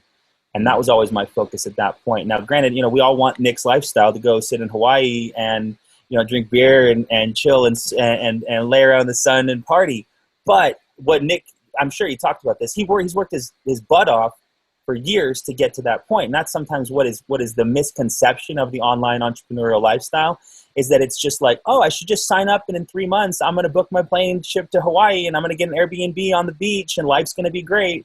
And it's like there's so much work that comes into it because, like, you know, out of 100 leads, maybe you got one long-term buyer. So you gotta keep, and there's other buyers in there, maybe they're looking for other things, but it's getting that list big enough so when you send an email, they open it, they find value in who you are. Mm-hmm. I think that's so key what you just said, because I did the exact same thing. A big limiting belief or struggle that I faced was writer's block, you know, because I was never a writer in school. It took me like, oh my God, like weeks to even write a 3-page English paper, right? So, you know, in school, when you copy off others, they call it cheating. In business, you know, they call it becoming wealthy and getting rich, right? So that's great. You know, when you just copy off other people, that's the quickest way to be able to learn how to copy. And one thing for you too, Jeremy, is read Russell Brunson's book, .com Secrets. You know, he has a whole campaign that he does, hold a soap opera sequence that you can do to incorporate your story into your business too. So, I mean, that's really, really, Brunson's fantastic. Yeah, really valuable. But like, just to touch on exactly what you said, it's a muscle, right? Sales, writing, copy, speaking, everything's a muscle. The more you work it, the more you flex it, the stronger and better you'll be. And so that's just a testament to your, I mean, I see people all on the internet now ripping off your posts you make and copying it as your own, right? Mockery is the greatest form of flattery. So it's pretty cool when they do that. And I want to be like, hey, Nick Anderson wrote this, but it's all good. It's fun. It's fun seeing people seeing you now as a valuable writer. Definitely. And it's, I did the same thing, you know, I did the same thing with others. So yeah, that's right. Rip off and duplicate. Yeah. Grady, how much time do you have, man? I just asked because we have a little bit more. Yeah, a couple more questions, and I'll go back to the cake. But I'm having a good time. All right, awesome. So I want to make sure I'm going back to the first couple of questions here. Man, I know I'm gonna butcher your name. Avaratanos, maybe. How do we improve ourselves to maximize our success in online marketing? Great question. You grow you. I mean, what are some things that you focus on as far as like your own personal growth? I'll tell you some things, and I'll tell you a brand new thing that I started doing. But you know, it's Miss, I will call her. If you will, great adages in business and life. Jim Rohn, if you've been a student of him. If not, you should be. Look him up. Watch everything he has. I love Brian Tracy, Darren Hardy, Les Brown, Bob Proctor's fantastic, Tony Robbins. Just great mentors in reading books, but. You know, it's about what you put in here, right? If what you put in here, right? I got a lot of demons. I think we all really do, right? We all got, you know, as Nick used the term, limiting beliefs, where we think we're not good enough. We think we don't deserve this. We think, oh, that person lucked out. I'm never going to luck out. And we put this doubt out there, and then we start to believe the doubt. And then when we don't get success soon enough, we start to agree with it, and we make it who we are. And that's just it's just a super hard place to live in, because it's the place that most people live in, right? In the United States, you know, arguably, you know, I'm a big fan. Less than 2% make over $100,000 a year. 2% of the entire population make over $100,000 a year. That means that's a significant amount of money. And not that money is everything. You know, great line. Money ranks right up there with oxygen. Great lines. But the fact that so few people have chosen the reason to excel to that level, right? Money is it's just a barometer on what you can do, right? You want to give more, you want to take care of your family, you want to live a better life. Money's a marker for what you can do. And so to answer your question is, I would suggest you grow you. You gotta practice, that's why I really got started with Craigslist, because I got a crap ton of leads, and I would just call them, and I'd make my new people call them. And they'd screw up, but they'd get better. And after 10 screw-ups, they were okay. And then after 20 okays, they were actually kind of good. And after 30 goods, they were kind of okay. And they kind of great. And they could close people over the phone. And so that's what I would encourage you to do, is to grow you. You grow your mind in the belief that you can have success in this and in this entrepreneurial world. Not just online marketing, but learning the skills. And so what I do on a daily basis, I read constantly. I listen to great personal development audios.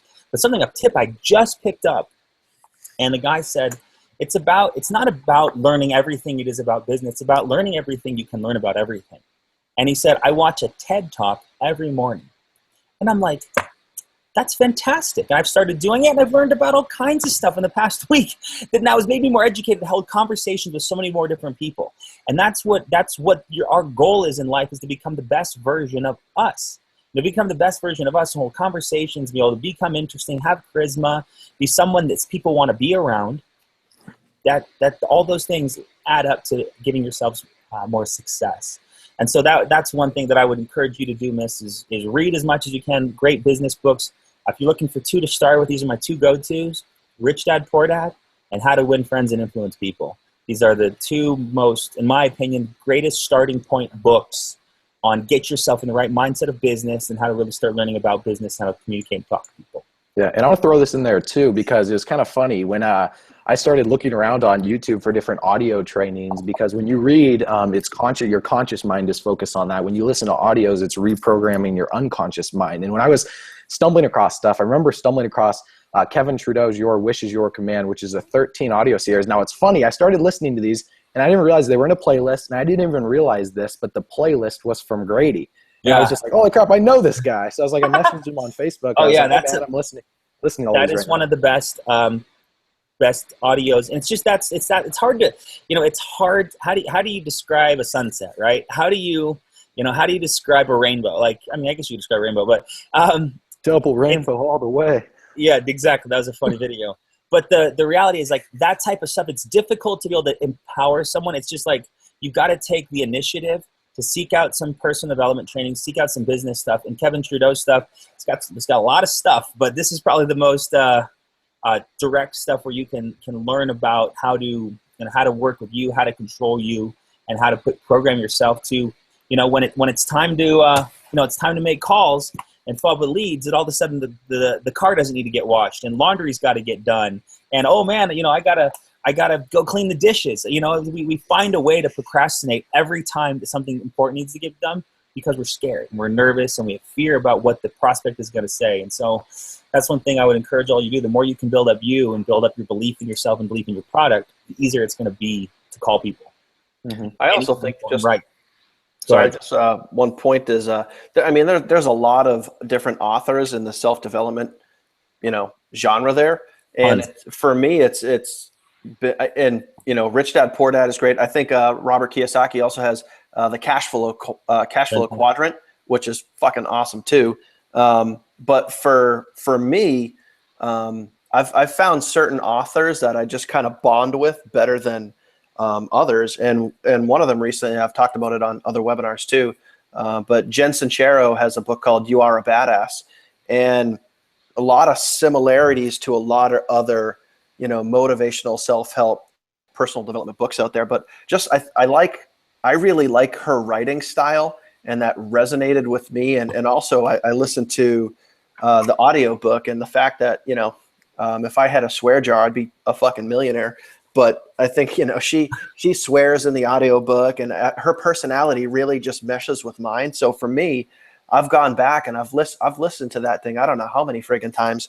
But I think it's also too about finding someone that you can, really adapt to and bond with when you're either listening to an audiobook or reading the book. Because, some of it, I remember listening to How to Win Friends and Influence People, and it took me, a good couple of chapters to kind of really get into the groove of the audiobook. But, I probably wasn't 6 sentences into Jen Sincero's book, and I was like, oh my God, like, I just loved her style. I love how she flowed, and she just did it in like a real life, like right now in today's society type of way. So, really it's just, there's lists and lists of books out there and audiobooks out there. I mean, the two that you mentioned, Rich Dad, Poor Dad, and How to Win Friends and Influence People by Dale Carnegie, are definitely two of the cores. But I think from a newer standpoint, You Are a Badass is a great one for me. Awesome. Sweet. Now, Grady, real quick, I want to speak on everyone's behalf here, because a lot of people wonder this, and I do too. It's like, when you're building up your list, and obviously you have the mindset on point, because your mindset's what's going to push you through those obstacles. When you send out an email, no one signs up, right? Just like, oh, this isn't working, but then you go back into that personal development you've done to push past that. But when you're broadcasting out emails, you're following up with your leads, you're building your list and everything, how do you distinguish between, like you were saying earlier, multiple streams of income and, being a company jumper, promoting multiple things and confusing people? It depends on where the lead came in from, right? Mm-hmm. So if they come in from your Instagram, they see you living a great life, and they see who you are, and they're following you because they resonate kind of with what you have, and maybe they want to be like you, or to learn more from you, then you are becoming the mentor. You're the voice of reason and expertise. And it's company jumper is a great term. I think Nico posted something recently, and he was like, something about something, but at least I didn't jump when the boat rocked, or something like that. I'm screwing it up, but it was a very like deep thought that that you got to take care of you. You got to keep moving. And what people's belief, if you send 7 great emails and they don't buy, well, then that's kind of that thing I talked about at the beginning, kind of the washing the list, is where you let it breathe for 7 days, and then you come in with some training. I learned this from a guy who's clearing like 80 a month, and he's like, this is how I do it. I send 77 days of offer. I let them breathe for 7 days, 7 days of training value so they see that I'm just not trying to sell them, and then I try to sell them something else. And so I guess it kind of matters where you're coming in from. If you're always just talking to your list, like they get your personality, they get you. I don't know if you're on Ty Lopez's list, but Ty Lopez is always just like talking. Like he's like, this is who I am. This is what I got going on. Hey, here's a cool training and thought idea, and then here's something I'm doing. And it's like if you're always kind of moving in a sense where you're giving your people enough value to keep reading, and then then to click if they find interest in what you just kind of lasted at the end, then I don't think there's the perception is that. If the perception is, hey, well, this is someone I should stick with because he's going to find something new, and he's someone who I can trust. Like that's the biggest thing. You want to build trust. It's not like you're trying to slam them because you're trying to win a competition and hey, sign up right now and I'm gonna give you a bunch of bonuses. There's a lot of schools of thought. I'm a Gary Vee disciple. I'm all about the long game. I'm not trying to jerk anybody for $1,000 commission if I can make $100 commissions off of them for the rest of time, right? Like it's about thinking about like the long game, and what you're really trying to build, what you're really trying to cultivate with your list is trust. Is that they see you as someone they can respect and someone who's going to guide them and lead them, and that someone who's available, right? You don't have to do a coaching call with every single person or a Q&A with every single person, but if people reply back with a quick question, hey, I didn't understand this, then point them in the right direction, or outsource that stuff. If you're at a point where you're making a little bit of money and your list is that big, hire someone to answer those simple questions to your list for you, and then you can keep going off and doing more marketing stuff that you're good at. Yeah, I think that's really valuable because when people are, in a company, they're so attached to that company and kind of so brainwashed to believe that that's the only way to succeed, right? Yeah. This business or die, it's like you've heard that saying before. Oh, I did it. I did it too. Because that's how I was taught, and this is my pitch to everybody. And I own Online Sales Pro, so I'm a little biased. And so I don't know what everyone on here is involved in. If you want to try out OSP, connect with, Daniel and Nick, and they'll get you pointed in the right direction.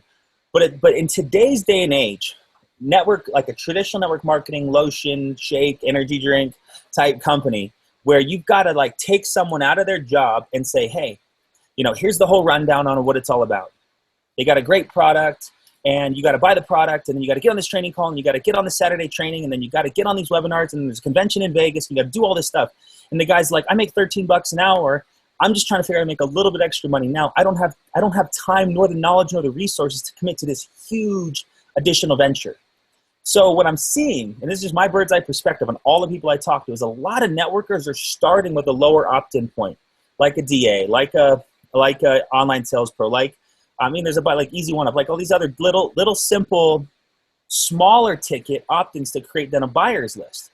And then you come in as the expert and you say, hey, Jim, I saw you got started in BA or OSP or whatever you got started in. This is what also I do. I'm also in this network marketing company. I'm also trade Forex. My wife represents a line of lotion. Is that something that anyone in your family? And so you now have a buyer that said, hey, I'm interested in buying this little micro transaction, this little micro sale. And then you call them up and reach out and forge that relationship. And that's how you can build your network marketing company, by leading with an online marketing front end. And so that's sometimes it's missed now. People think like, I'm in isogenics, so all I can sell is IsoClean and eShots, and that's all I can sell. Like, I'm not going to talk to anybody about anything else because I love isogenics. And that's great, but if you can start with a smaller buy-in, right, that's where I'm seeing a lot of these networkers. Like, I know a lady who's enrolled like 200 people in the Limo, starting with OSP on the front end. Like, what? Like, how is that even 200 personals, front line? Because she uses a landing page. It's crazy. So, I don't know. I think that's one important thing. And that's what Amazon does too. It's like, because, you bought this or you were looking at this, you might also be interested in this. So it's just that it's like they say, the best salesmen in the world, they don't sell their customers. The customers sell themselves. They just recommend something to them. And it's like I was saying earlier too, like companies come and go, products come and go all the time, but your brand is eternal. So I really wanted to ask that to you, to drive the point home to them, that when you're branding yourself and you're focusing on like speaking a powerful message to your audience, then they'll ask you and they'll join you whatever it is that you're doing. I mean, you could have like 8-10 different streams of income, and they'll join you in every single one. Now, I'm not saying that like, you want to get everyone in every single one, because one business might not be the best thing for them. You know what I'm saying? Do it based on their needs, right? Exactly. So I think that's really key. So just kind of checking out some more of the questions right here. Let's see. Yeah, maybe one or two more. Then I got to jump off. But One more question, then we'll let you run, buddy. Sure. No, it's awesome. You guys This is a great good question here. Hakeem said, as a newbie, what would you say is the best income producing activity to do and just starting out? Prospecting, marketing. It's, you know, if you're with a good opportunity, the funnel, the sales part should be taken care of, in a sense that you should be part of something that has a sales process that will do because I mean, that's what a landing page is for, is to present the opportunity and get the prospect to a point where your responsibility is simply to answer questions and take the order. So it's about getting as many people in the front door as possible, versus, follow-up is important, right? But follow-up is part of prospecting, right? But you should follow up with the leads that showed interest, raise their hands, your hot leads, your pipeline leads, your cold leads, and you've got those kind of buyers depending on, your price point of the products you're selling. But it's all about prospecting. It's all about getting new people into your funnel, new people on your autoresponder list, and then following up with them. But it's, if you got too many people sitting on your list, it's never a good thing. But it's all about getting people on the front, whether it's through solo ads, like was mentioned before, JV opportunities, whether it's doing different marketing strategies, whether it's just hustling the streets. I mean, I know people that are out just putting their online affiliate links on business cards and put them in grocery stores. Old school tactic, because they can't afford traffic, right? How much pain do you have right now? When the pain of staying the same is greater than the pain of change, you'll take action, right? So that's like a deep quote, right? It's a deep quote, but that's what people are doing right now in this platform, because they see the power of the online space. So that would be the number one thing. It would be focusing on prospecting, getting new people in the front door. If you're always focused on following, you're not bringing any new people in. You can only send so many emails to the people you already have on your list. You got to be adding people. And I think you've attested to that. You've done a countless amount of shout outs. I've seen your Aweber opt-ins on a daily basis. I mean, you're always focused on getting people in. And maybe it's automatic now. And that's a goal that people should aspire to, is to get themselves to a level where prospecting and lead opt-ins is done automatically. But you're still doing something to cultivate interest on your Instagram page or your Facebook, to get people to check you out, which is getting people to go opt in. So awesome. You're just kind of doing a more passive way, which is awesome. So that would be my suggestion, is prospecting. Do you have an alternate?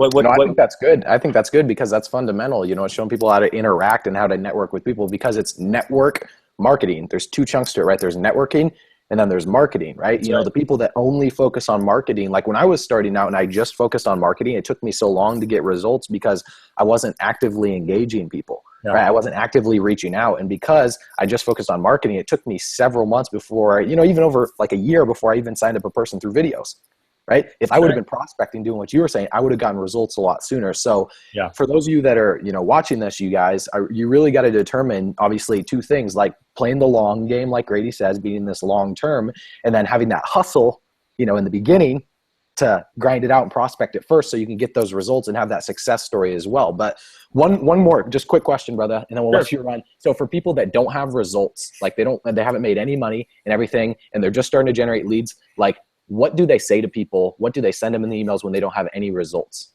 You just say, I partnered up with someone. I'm working with someone who's incredibly successful. Take the pressure off yourself. I mean, Darren Hardy's got a great line. He talks about, if your mouth is open, you're losing. If you're pointing at a tool, you're winning. And your constant direction should be pointing people back to something else that's not you. It's not, don't be the, I got a quote book full of quotes. I've been in this space a long time, but, don't be the message. Don't be the messenger. What the heck's to say? Don't be the messenger. Just share the message, right? I'm screwing it up. But your job's not to tell the whole story in an email. Your job as a writer of an email is to, we as a company, our emails are short. We're not doing these long essay drawn out emails. I delete it's just, I don't have time to read. Like, I'm sure you spent a lot of time, the email writer guy who wrote an email and has 6 different blue links littered throughout your email. I'm not going to read that. But if it's a quick little thing, I'll check it out. And if it's like, check this out, my latest hack or latest thing I'm working on, I'll click it, I'll go check it out, right? And so your focus has got to be pointing people at something else. It's not about you. You don't need to talk about your income. You don't need to talk about anything. Hey, I partnered up with a simple online program. I partnered up with a great opportunity. I partnered up with this. Check this out. Take a look at this. Your success doesn't matter. They don't care about you at all. They care about what the opportunity can do for them. They don't care about you. You're just the You're the gatekeeper. You're the gatekeeper. You're just opening the gates and letting them walk in and coming and join. But as you grow, then you'll be better. You'll have deeper trainings. You'll be able to offer incentives like, hey, if you get started with me, I'll do a 20-minute coaching call with you and kind of get you a point in the right direction. And that's something that you can elevate yourself to. But you're in the beginning, it's just about fire hose. You're just getting people in and then following up with them respectfully. But then I constantly encourage people to talk to people, because the more you talk, the better your writing is going to be.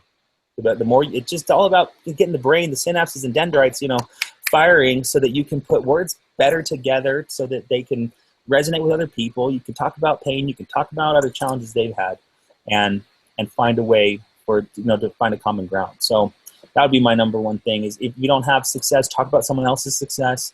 Talk about someone you've partnered with. Talk about someone you're working with.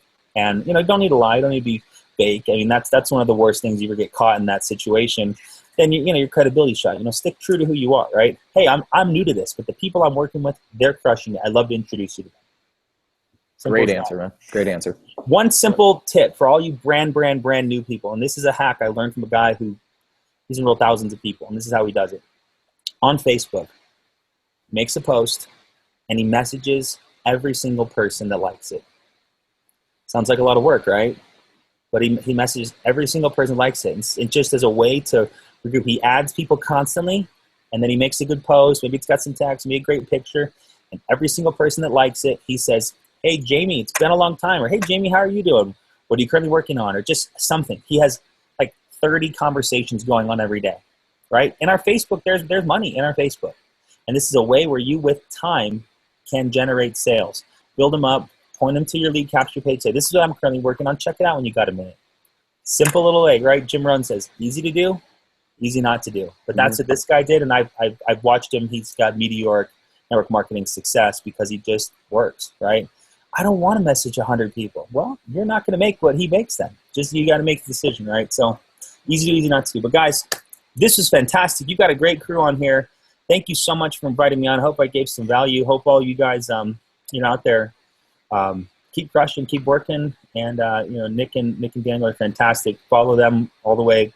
Follow them through the Red Sea, guys. They're fantastic. So thank you guys. Appreciate you having me on. Yeah, Grady, thank you very much. I appreciate you taking the time out, especially with your daughter's birthday. So you got it. She's 4. She's not gonna remember. I got her a good present. Love you guys. Have a great night. Appreciate you all. Okay. Thank you everyone for coming on, and thanks for the great questions. We'll see you soon. Bye for now. All right, Grady. Thanks, man.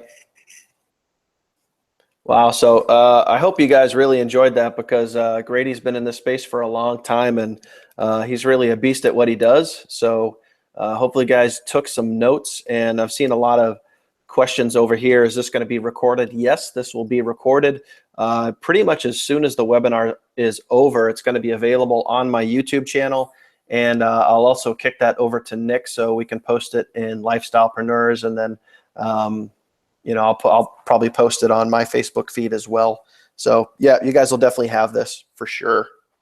And for those of you guys that are in OSP, Grady does a lot of the training calls, like the majority of the morning wake up calls. And if you guys hop on those, you can tell how great of a speaker he is, how great of a, not only a marketer, but a leader and a great human being with the right morals and the right values that, I align with personally. I know Dan aligns with as well. If you guys just, listen to those calls, hop on those, it'll allow you to reprogram your thought process to where when you focus on that marketing stuff, the tactical, right, the strategies and everything, that personal development will shine through all of your marketing. Because I've seen a lot of questions, you guys, are very tactical questions that you guys have asked. That's perfectly okay. It's great to understand the tactical aspect of it. But once you have the bigger picture and the mindset behind it, the tactical will just flow through you guys. It'll just flow, and you'll understand how to do it, how to write the perfect email, how to make the perfect video, right? And so, we appreciate you guys for hopping on this. We've been on for, holy crap, an hour and 43 minutes. Yep. Still a little while here, but if you guys have any other questions, obviously I'm sure Dan, you got a few more things you want to cover on this, and if you guys have any other questions for us as well, we'd be glad to answer them real quick for you.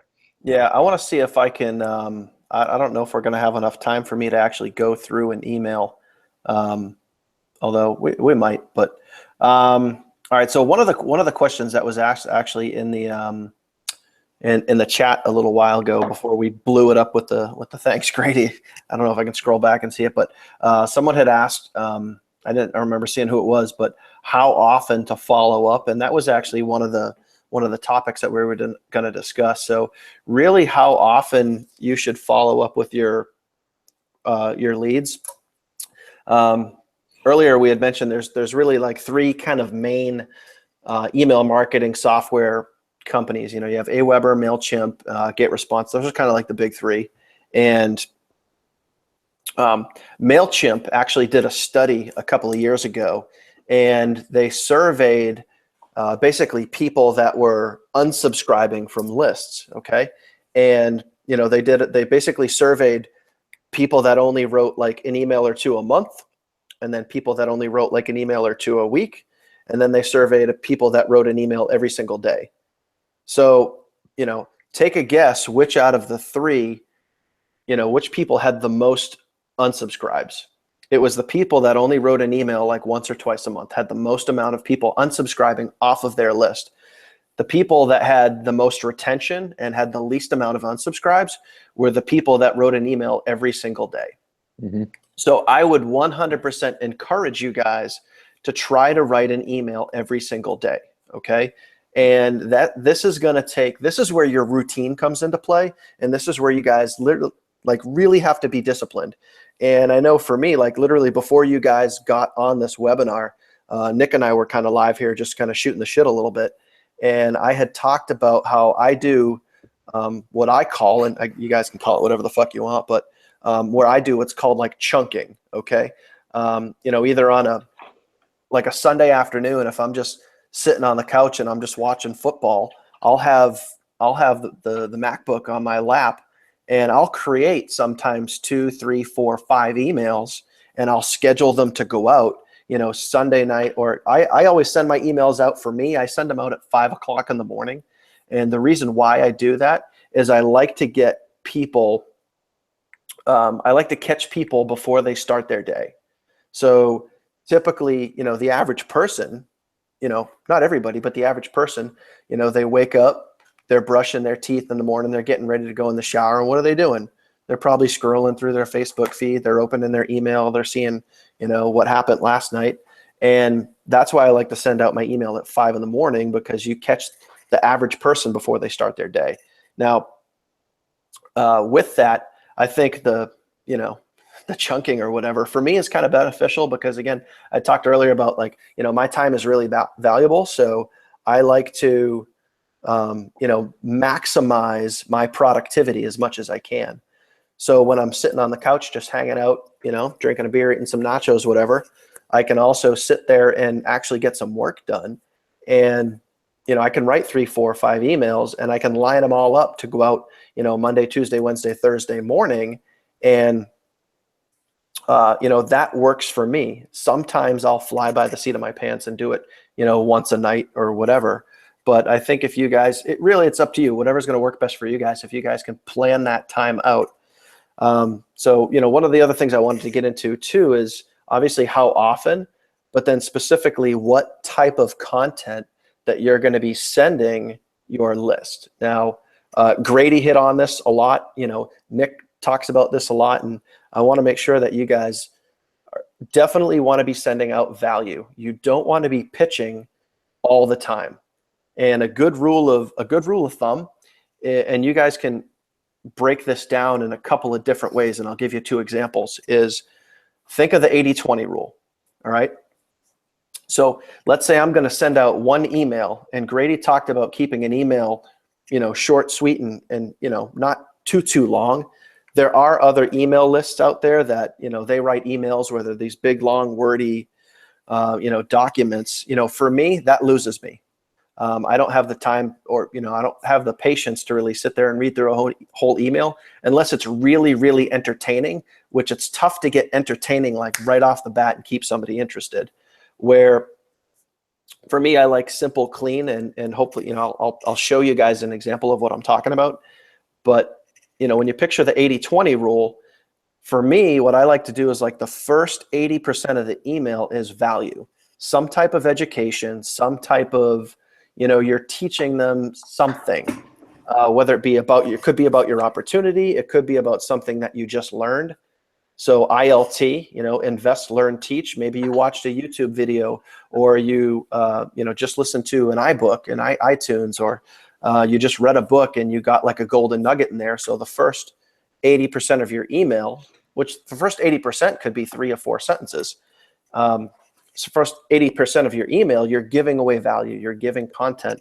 And then the last 20%, you're talking about an opportunity or a pitch, or maybe an opportunity to learn more. Here, click the link below to kind of see the next phase of what I'm talking about. And maybe that could go into like a video capture page.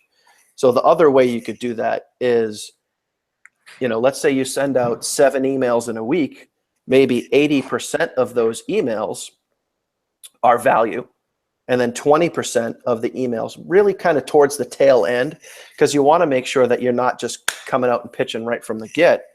You want to entice the reader to kind of stay in there, to hang with you.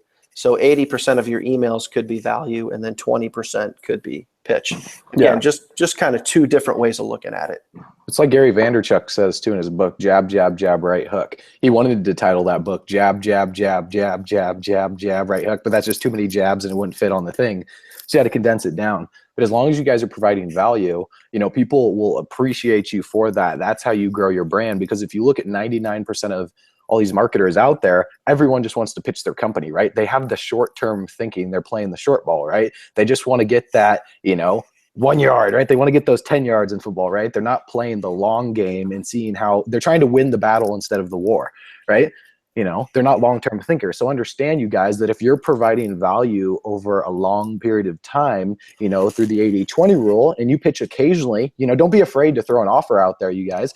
If you're constantly just posting value, what happens to people is they'll unconsciously associate you as a person that's only providing value, right? When you pitch, sometimes people will be a little frustrated. They'll be like, why is he trying to sell me something, right? So you need a combination of both through that. So when you guys are marketing, you're putting stuff out there, you're marketing on social media, the concept that Jim Rohn taught and Dan just mentioned is, ILT. That's actually what Ray Higdon says. Jim Rohn says, study, practice, teach, right? So if you guys want some practical stuff here, when you're doing the personal development and you're in that study mode, if you don't go out there, if you don't apply any of that, you will overwhelm yourself like crazy, right? You're going to feel such a lack and a fear of taking action, but once you get out there and you get over that hump of caring about what other people think of you, right? That social approval, feeding into that when you're making a video wondering, oh, I wonder if people are going to judge me how I'm looking in this video. I'm not, I'm stuttering over my words. I'm saying too much, right? We're our own worst critics, right? No one critiques you as hard as you critique yourself, right? And when you watch, sometimes I'll watch replays of myself in a video and I'll say, oh, I said you guys too much. Or I said, too much, or I said, too much. When people don't really focus on that, they're focusing on the energy and the intention that you have behind the content that you're putting out there, you guys. So just, get after it, make it happen. The person that takes the most action wins. And as simple as that sounds, right? I mean, we've heard that a million times. People still don't take any action, right? It's like, I didn't, start generating 50 leads per day by reading personal development and sitting in my room reading books nonstop. I do personal development, I'll do like maybe 10 pages a day or something, but then I'll apply what I learned. So if I'm struggling with info overwhelm or anything like that, I realize that it's just because I'm pouring too much knowledge into my glass and I can't retain anymore. So in order to overcome that, I have to make a video. And I actually recommended this to one guy that messaged me earlier on Facebook. He's like, hey man, I have no idea what to do. It's like, I've been doing all this reading, I've been studying, I've been watching your videos, watching these webinars, I've been reading all these books, but I don't even know where to start. I told him, I said, listen, man, make a video and share in this video everything that you've learned from the point you started marketing to where you are today. Everything, okay? Just go over everything. If the video is an hour long, great. And don't even post it. Said, just do that and watch what happens with your information overwhelm. Watch what happens with your fear of taking action from there. Just do it. And when you make that video, if you're like terrified of how you look and if it's a terrible video, you don't have to post it. That's okay. But just kind of pay attention to what happens up here and what happens right here and how you feel from that. And just analyze that and really pay attention to, the process of taking action and what it actually does for you. Because here's the thing, you guys, those of you that are on this right now, you're thinking you're learning a lot. Who is learning more on this webinar? You guys or us? Me and Dan. Me and Dan, we're learning the most. right? Because we're taking action. We're actually sharing this. So it's forcing us to, take notes before the webinar and kind of plan out how we want to structure this, inviting Grady on what questions do we want to ask them, being better question askers, being better interviewers, right? Being better at presenting the content. So we're taking action, right? We want to be at the forefront and show you guys that in order to understand it, right, there's a cognitive understanding of everything where you understand it mentally, and then there's a physical understanding of it, right? Where when you take action, that cognitive ability of just being internalized and everything takes away in the physical world, and that's where you're going to be able to manifest stuff. So when people talk about the law of attraction, right, I want you to capitalize action on everything. Law of attraction, okay? So you have to take action, all right? So I think on that too, I mean, I just talked about as far as the emails go, like 80-20, right? And you could apply the 80-20 rule to so many different things. So when it comes to the email copy, just take the 80-20 rule and apply that into the action that Nick is talking about. So literally 20% of the time, you're learning, and you're reading, you're doing personal development, you're learning some of the technical stuff, how to create and how to do a Facebook ad. And somebody actually asked that in the chat room, is there any lessons on how to do Facebook ads? Both Nick and I on our YouTube channels have how to. And also, if you guys go to facebook.com/blueprint, there's like 80 pages of Facebook ad training, okay? But so 20% of the time, you're learning technical stuff, personal development, all that. 80% of the time, you need to be taking action. So, Nick used the reference of, he goes and he makes a video, and, taking action could be writing an email. Taking action could be creating a Facebook ad, or learning, crafting how to do a Facebook ad. But really just taking action that's got to be 80% of what you do. And, sometimes that 80% in one day, it might be 20 minutes. It might be a half hour. You guys you'll realize what works best for you and your time frames, but don't spend 90% of your time reading and listening and not doing anything. Get off your ass and go take some action. That's going to get you the results that you need. And I know for me, that's what finally enabled me once I made the decision to kind of, to go all in and to go for it. I was listening, I was in my 20%, and I was listening to a podcast. And this guy was being interviewed talking about how he blew up his network marketing business. And he had talked about the fact that he was doing weekly webinars. And, I just kind of said, I'm like, this was probably 2 months ago, right before our DA event in Vegas. And I'm like, shit, why the hell am I not doing webinars, man? Like, why am I not doing webinars? So I took action. I got in touch with Nick and I was like, dude, why aren't we doing webinars, man? We could just be like giving away oodles of value all the time. And I had never hosted, like up until, 6 weeks ago when we did our first webinar, I'd never hosted a webinar.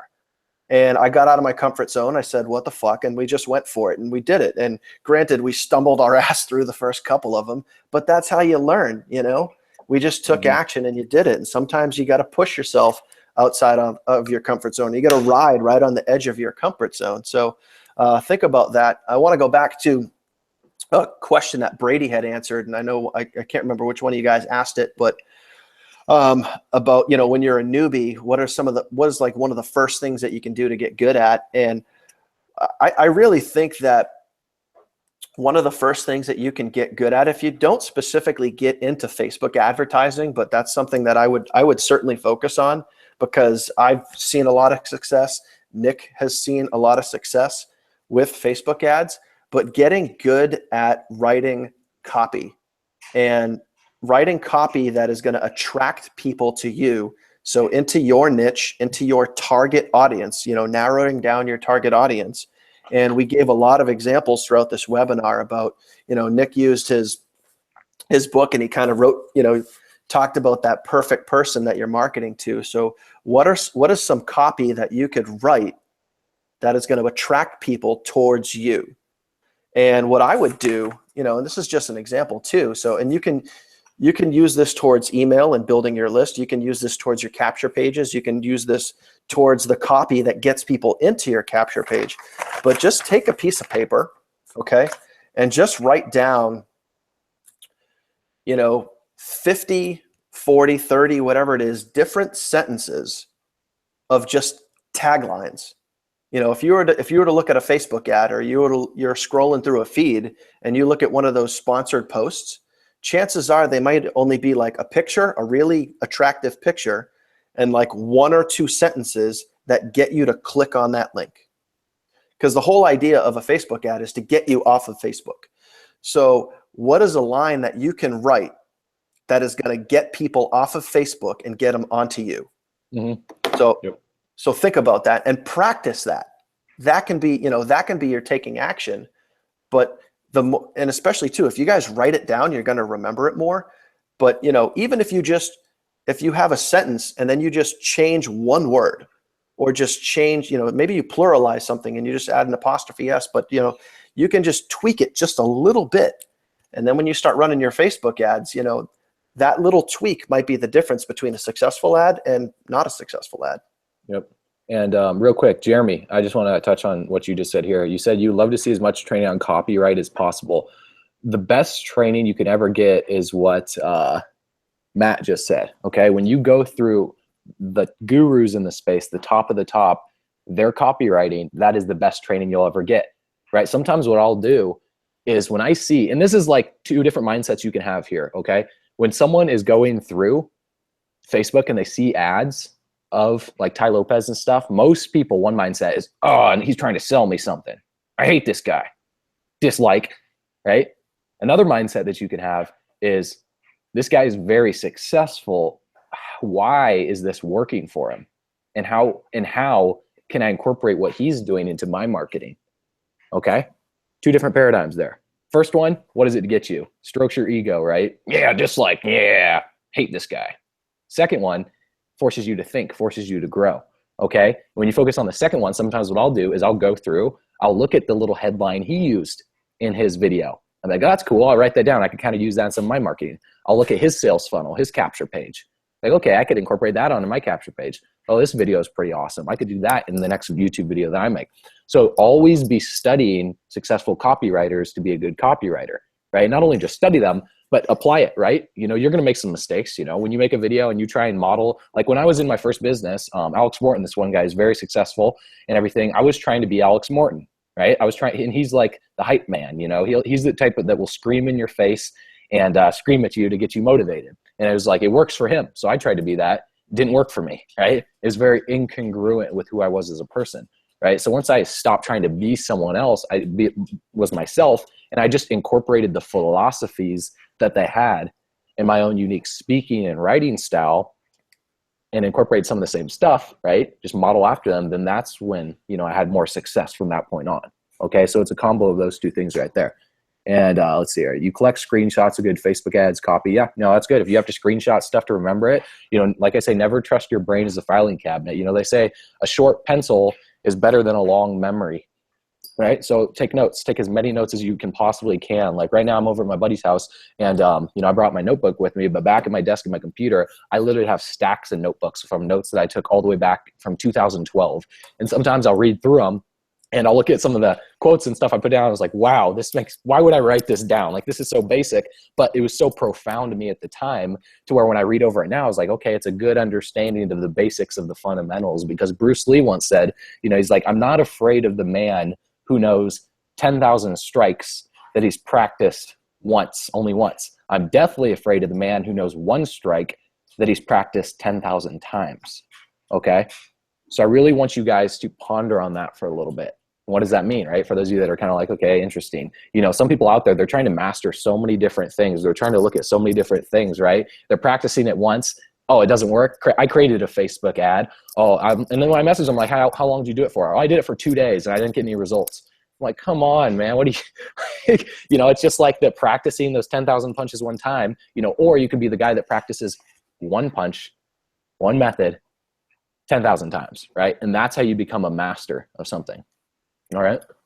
So I'll give you guys, I want to talk about 2 examples here.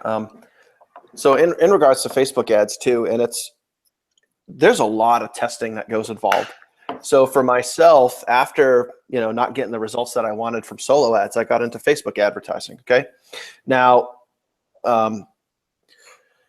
in order to, truly get some good Facebook advertising going, sometimes it does take a little bit of time because you got to build your audience, and you can get really, really technical with, pixels and tracking and all this different stuff, or you can run some really basic Facebook ads. But for me, to really build my audience and to really start ramping up before I scale and like really start going crazy, it's almost a 90-day process.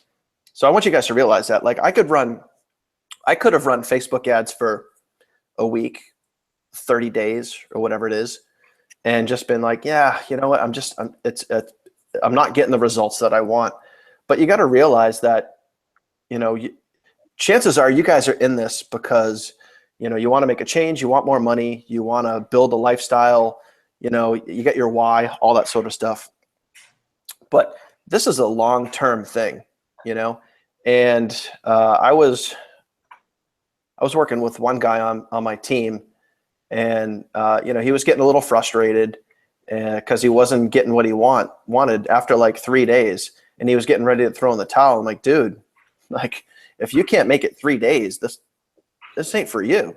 So you got to realize that it's, for me to really build my audience with pixels and all the other, tools and tricks that Facebook has to build your audience. I mean, we're talking almost a 90-day stretch. Now, I know that, Nick has done a good job with Facebook advertising, and he does a lot of that himself. For me, I outsource my Facebook most of my Facebook advertising to someone that I know is just going to crush it. And she's doing a fucking amazing job because in a very short amount of time, I've already started to see some really, really good results. But the coolest part about that is I'm really just scratching the surface. We're just building my audience. And I think that, I'm excited about what the future is, what's coming down the pipeline, because we're just getting started. So you got to realize that with all forms of advertising, sometimes that stuff takes time. So I want to give this good example, and then I want to start to close this, Nick.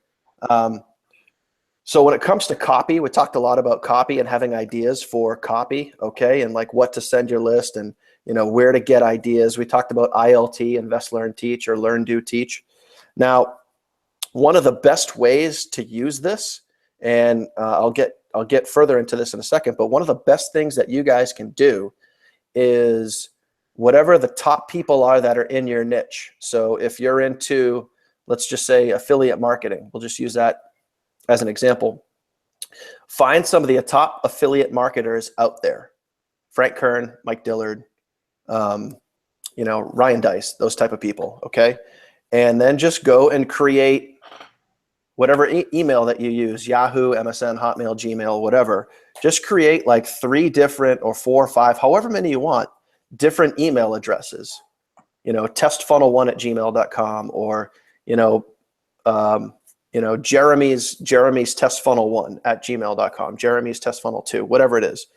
Go to Mike Dillard's page and subscribe to his email list, and then subscribe to Frank Kern's email list, subscribe to Ryan Dice's email list, or find people that are leaders in your specific company and subscribe to their email list.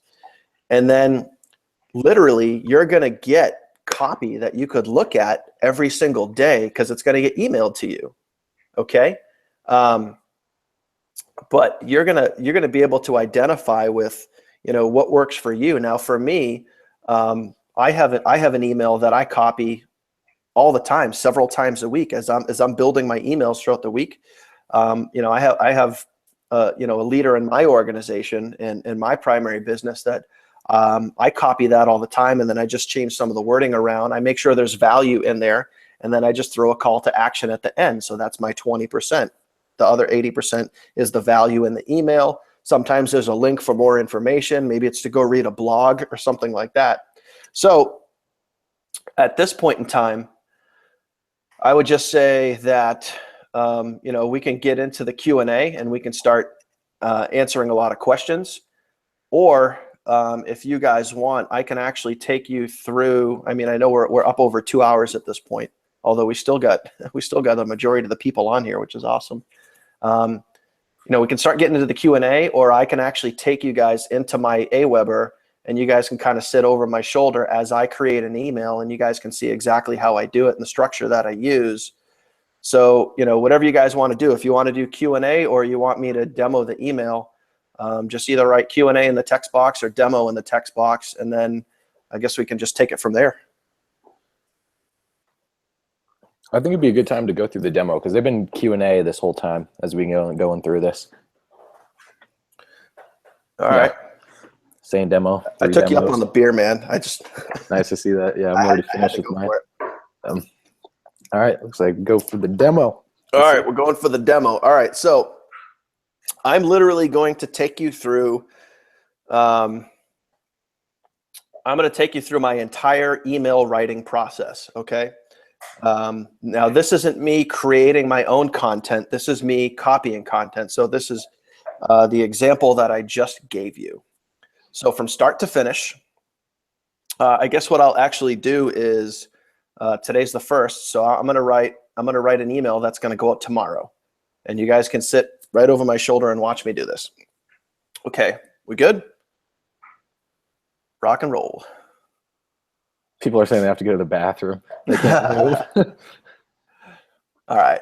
So, all right, boom. Let's see. Where are we? Okay. So here we are. We're in. So Nick, you can see my screen, right? We're good?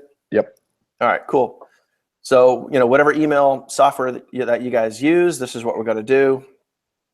Create message, drag and drop. Now, I structure my emails the same way every single time.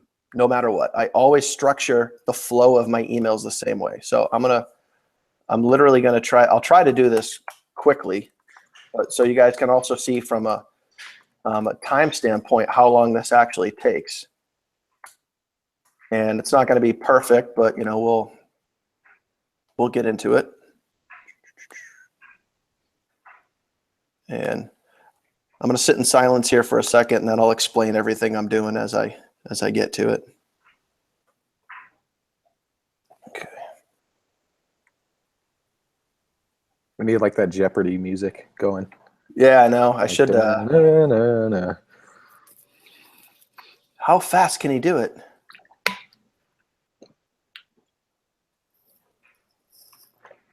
I don't know, Nick. If you got any good jokes, you can tell them now. I don't know if I have any right now, man. A little brain dead. I know. Once you get to like the 2-hour standpoint, it's good. But I think that the content was pretty fucking awesome tonight. I think we got into a lot of different stuff. That picture is pretty solid, man. That would be Fiverr, dude. I was just going to talk about that. So yeah, I had this picture done. Obviously, my wife took this picture when we were out at the Grand Canyon for the Digital Altitude event. We took a little motorcycle trip out to the Grand Canyon, and I had this logo put on there. I sent it over to Fiverr, and I had that logo put on there for $5. So kind of cool there. All right, now, so this is the structure of my email. Every single time, notice that I haven't put the headline in there. That's usually the last thing I do, and I'll tell you why in a bit. Although I know what the headline's going to be because I'm gonna copy an email, right? So every single email that I send out, okay, goes picture. I always have this same picture. This one is always at the top, and this one is always at the bottom. The only picture that changes is the one in the middle, but it's like picture, paragraph, picture, paragraph, picture. I structure it the same way every single time because I like to break the email up. And again, that's just me, but this is just an example of something that you guys can do. Now, as far as, so we'll start putting the links in here. Usually the top picture here, I always have that going towards my primary business. And at this point, I can kind of do this pretty quick. Facebook, just want to make sure that's going to go to me.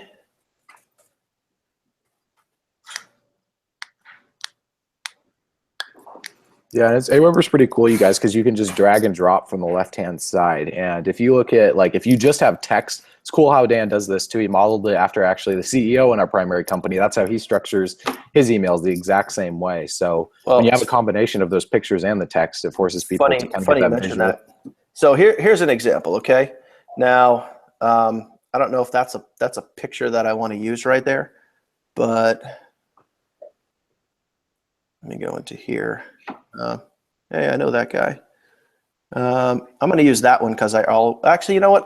Fuck it. I'll just show you the whole process. Okay, cool. So here's an email. Michael Forrest, he is the CEO of Digital Altitude, and he really has some good emails. Oh look, there's $50. There's $20. He's got some really good emails. Now this link is actually going to go off to a blog,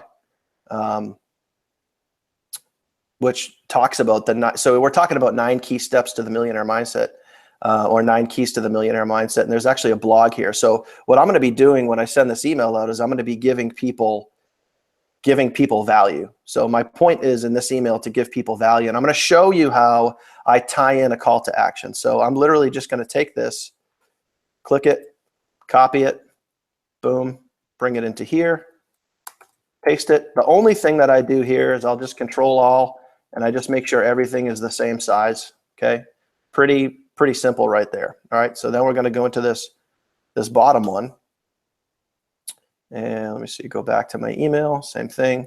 Grab this text here. Boom. Copy. Where am I? Paste that there. Control All. Change the size. Boom. All right. Now for this picture. So, okay, here's what I do. And I'm just going to show you guys this is, I have probably 97 pictures that I could put here that would work for this, but I'm just going to show you guys, this is kind of like just an added bonus, okay? So we're just going to say, just for yucks, I'm going to use this picture, even though, you know, personally, I think it's a little corny. But if you guys want to save a picture, and this is a way that you could use it for your email marketing software, I know on a MacBook or Apple, you have this little grabber here, which is basically, I could take a little selection as soon as that guy's out of the way. Click and drag this down. All right, so it's going to save that. And we'll just type it, car,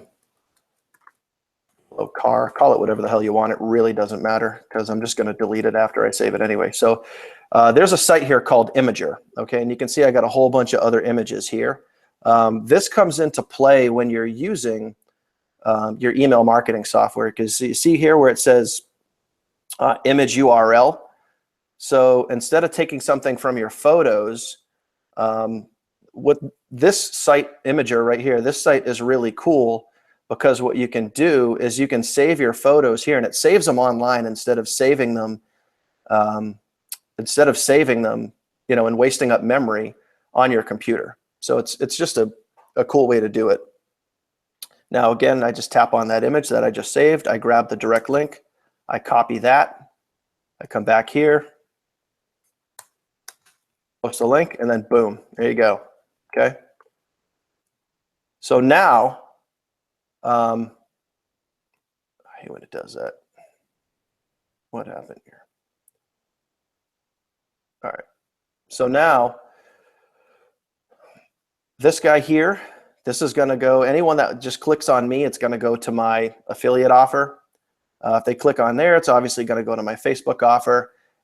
So the thing is, when they click on this, what do I want that to go to?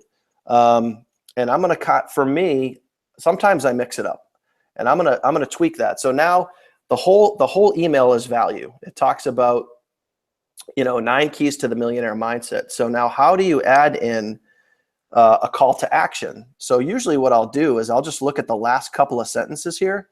So, you know, the following 9 ways will improve your traffic online by boosting your visibility and your bottom line. So regardless of your marketing budget, there's always a way to get results. No excuses.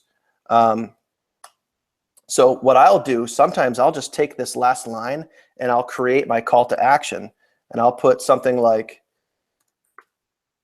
you know,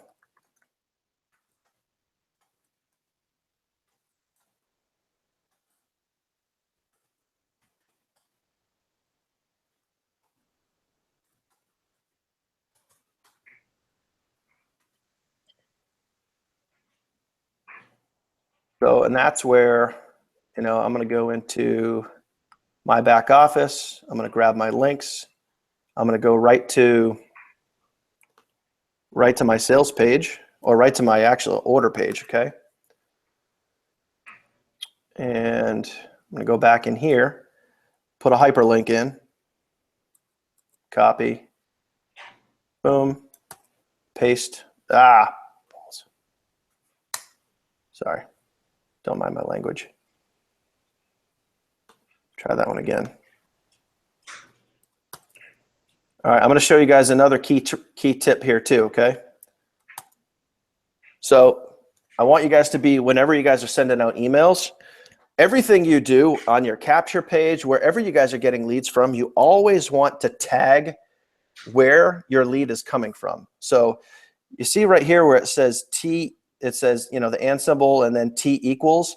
That's so you guys can put your tag in. So I'm going to tag that as Aweber. So meaning if anybody signs up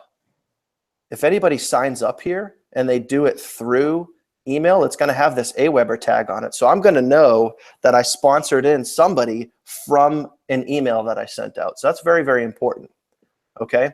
So the next thing I'm going to do is I'm just going to, and I just kind of mess around. I just kind of see what works here. Okay. So what I'm going to do is I'm going to copy this one, copy that link, which is more of a sales page. It's not the order page. And I'm going to put it onto this photo right here. Oops, wrong one. And I'm just going to tag that Aweber photo. Okay. So I'm going to know if they click on that and they sign up, I'm going to be able to see, because I can go into my back office. I can look at my team.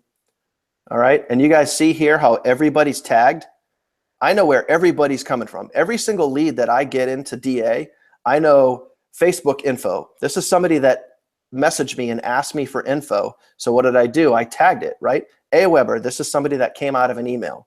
OSP, obviously Online Sales Pro, that's where the majority of my leads come, is using the Online Sales Pro capture page. So you can see that, all right? But you want to be tagging. You want to know where your leads are coming from. If you don't know where your leads are coming from, then you got to get yourself organized. All right, and then literally just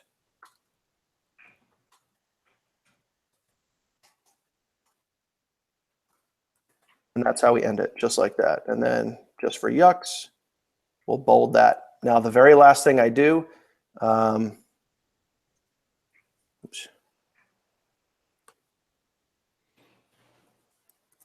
Again, sometimes I'll give it my own title just to lure people in, but just for the sake of simplicity here. It's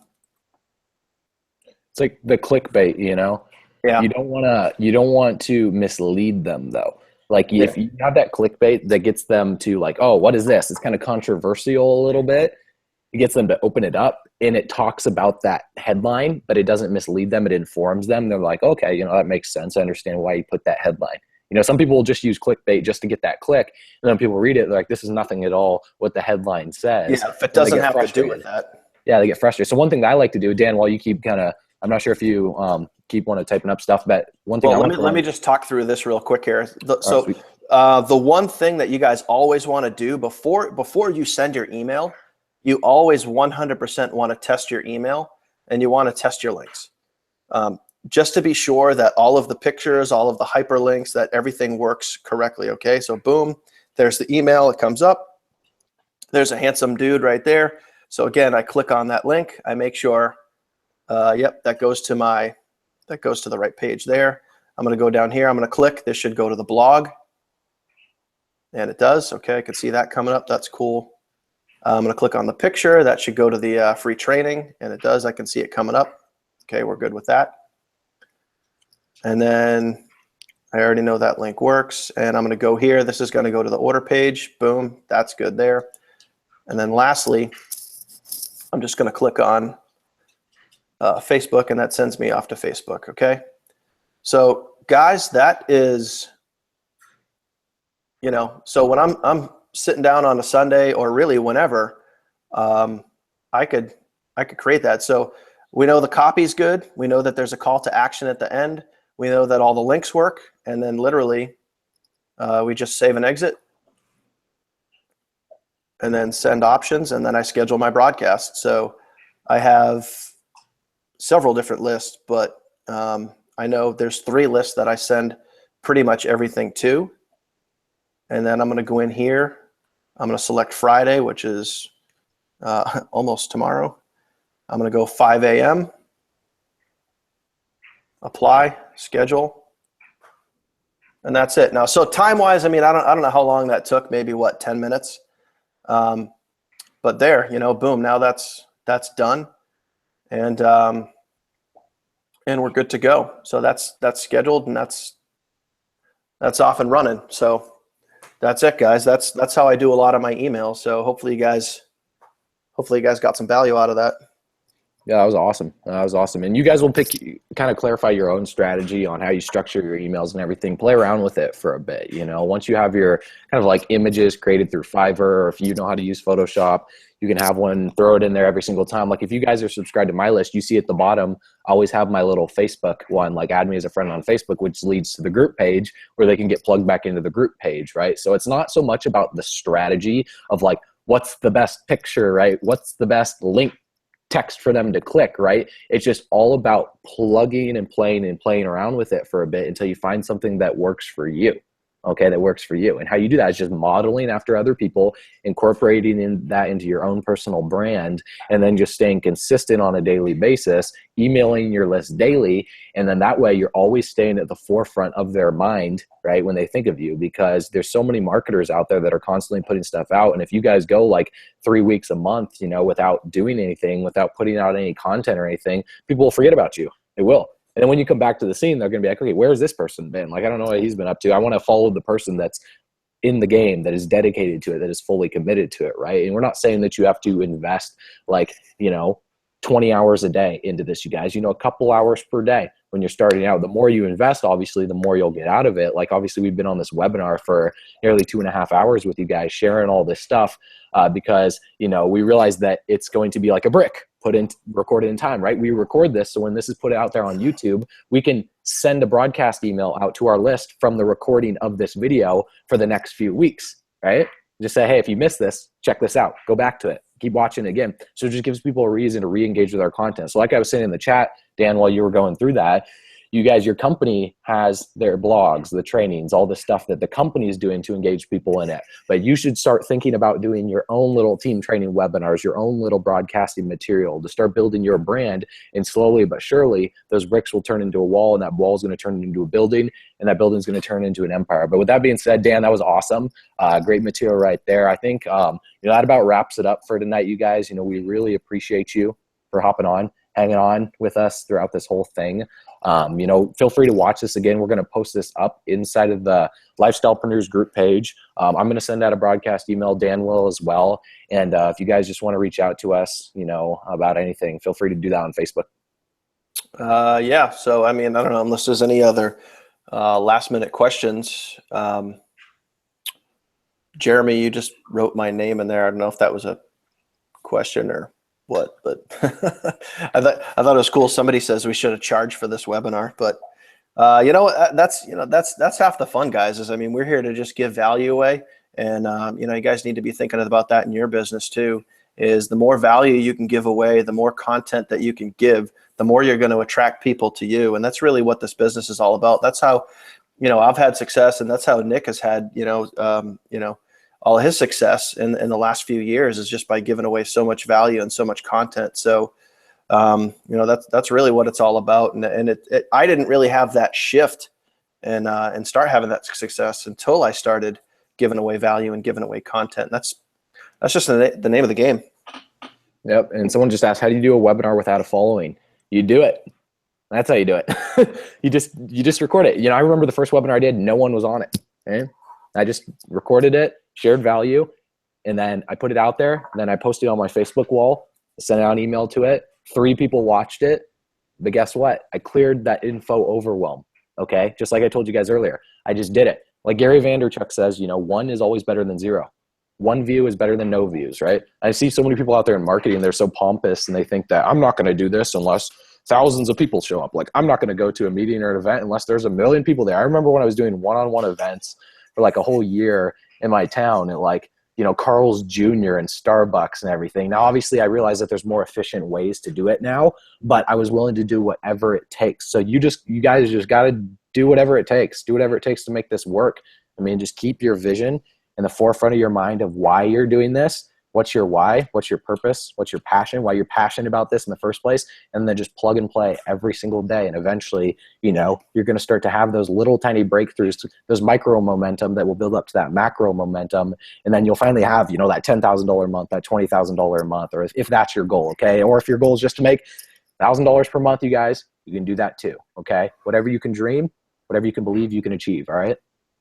Yeah. I think talk to people all the time and they're like, well, you know, maybe I'll start making videos when I start getting more of a following. And it's like, you know what, to your point, Nick, you don't have to have a following. Even like if you want to host a webinar, find something that you're comfortable with, or learn something, you know, invest, learn, teach, get comfortable with it. Throw a post on Facebook and say, you know, Google Hangout's free. Okay. Google Hangout is free. So you could say, you know, 4 o'clock in the afternoon, hey guys, tonight at 9 o'clock, you know, I'm going to show you for free how I generated 5 leads today. Whatever it is, you know, I'm going to show you guys how to do, you know, X, Y. I'm going to show you guys how to get leads on Instagram. And then you can post that like once an hour and then host a Google Hangout, put the link in there, and then take, you know, take this exact webinar, okay? Structure it like, you know, a couple minutes for the intro. You know, hey guys, I just want to share this, you know, whatever. Give yourself an intro, who you are, share your why, your story, and then have 20 minutes of content, and then have 2 minutes of a call to action at the end of it.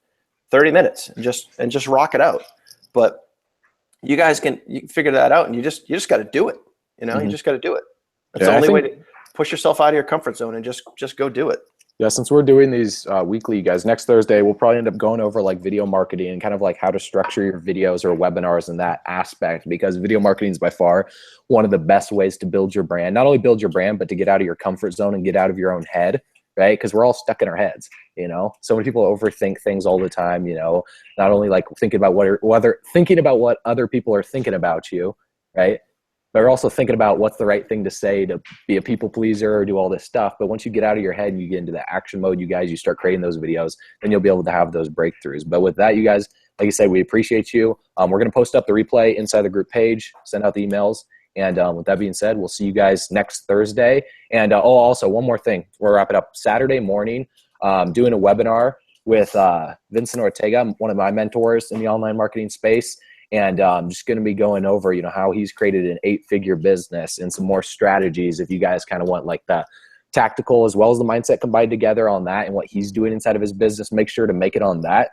That'll be Saturday morning at 11 o'clock Mountain Time, 1 p.m. Eastern for Central and Pacific. I don't know, Google it, like Mountain Time, 11 p.m. Mountain, 11 a.m. Mountain to Central and Pacific. Google that. And then next Thursday, we're doing it at 7 o'clock Mountain Time sharp. So look forward to having you guys on both those. Sounds good, man. All right. Well, another week down and on to the next one. So I think that'll be good. We'll talk about video marketing. That would be a great topic. So other than that, I guess we'll wrap this up. You guys, thank you very much. Matt, what's up, dude? Appreciate the feedback. Appreciate all the questions, guys. And you know, I know Nick and I love hanging out with you guys every week. And if you guys have any questions throughout the week, just reach out to us and look for the information on our YouTube channels and in the chat room soon. We'll get it out to you guys. So other than that, Nick, you good to go, dude? Good to go, man. Have a great rest of your night, guys. All right. Good night, guys. Talk soon. Bye. That's it.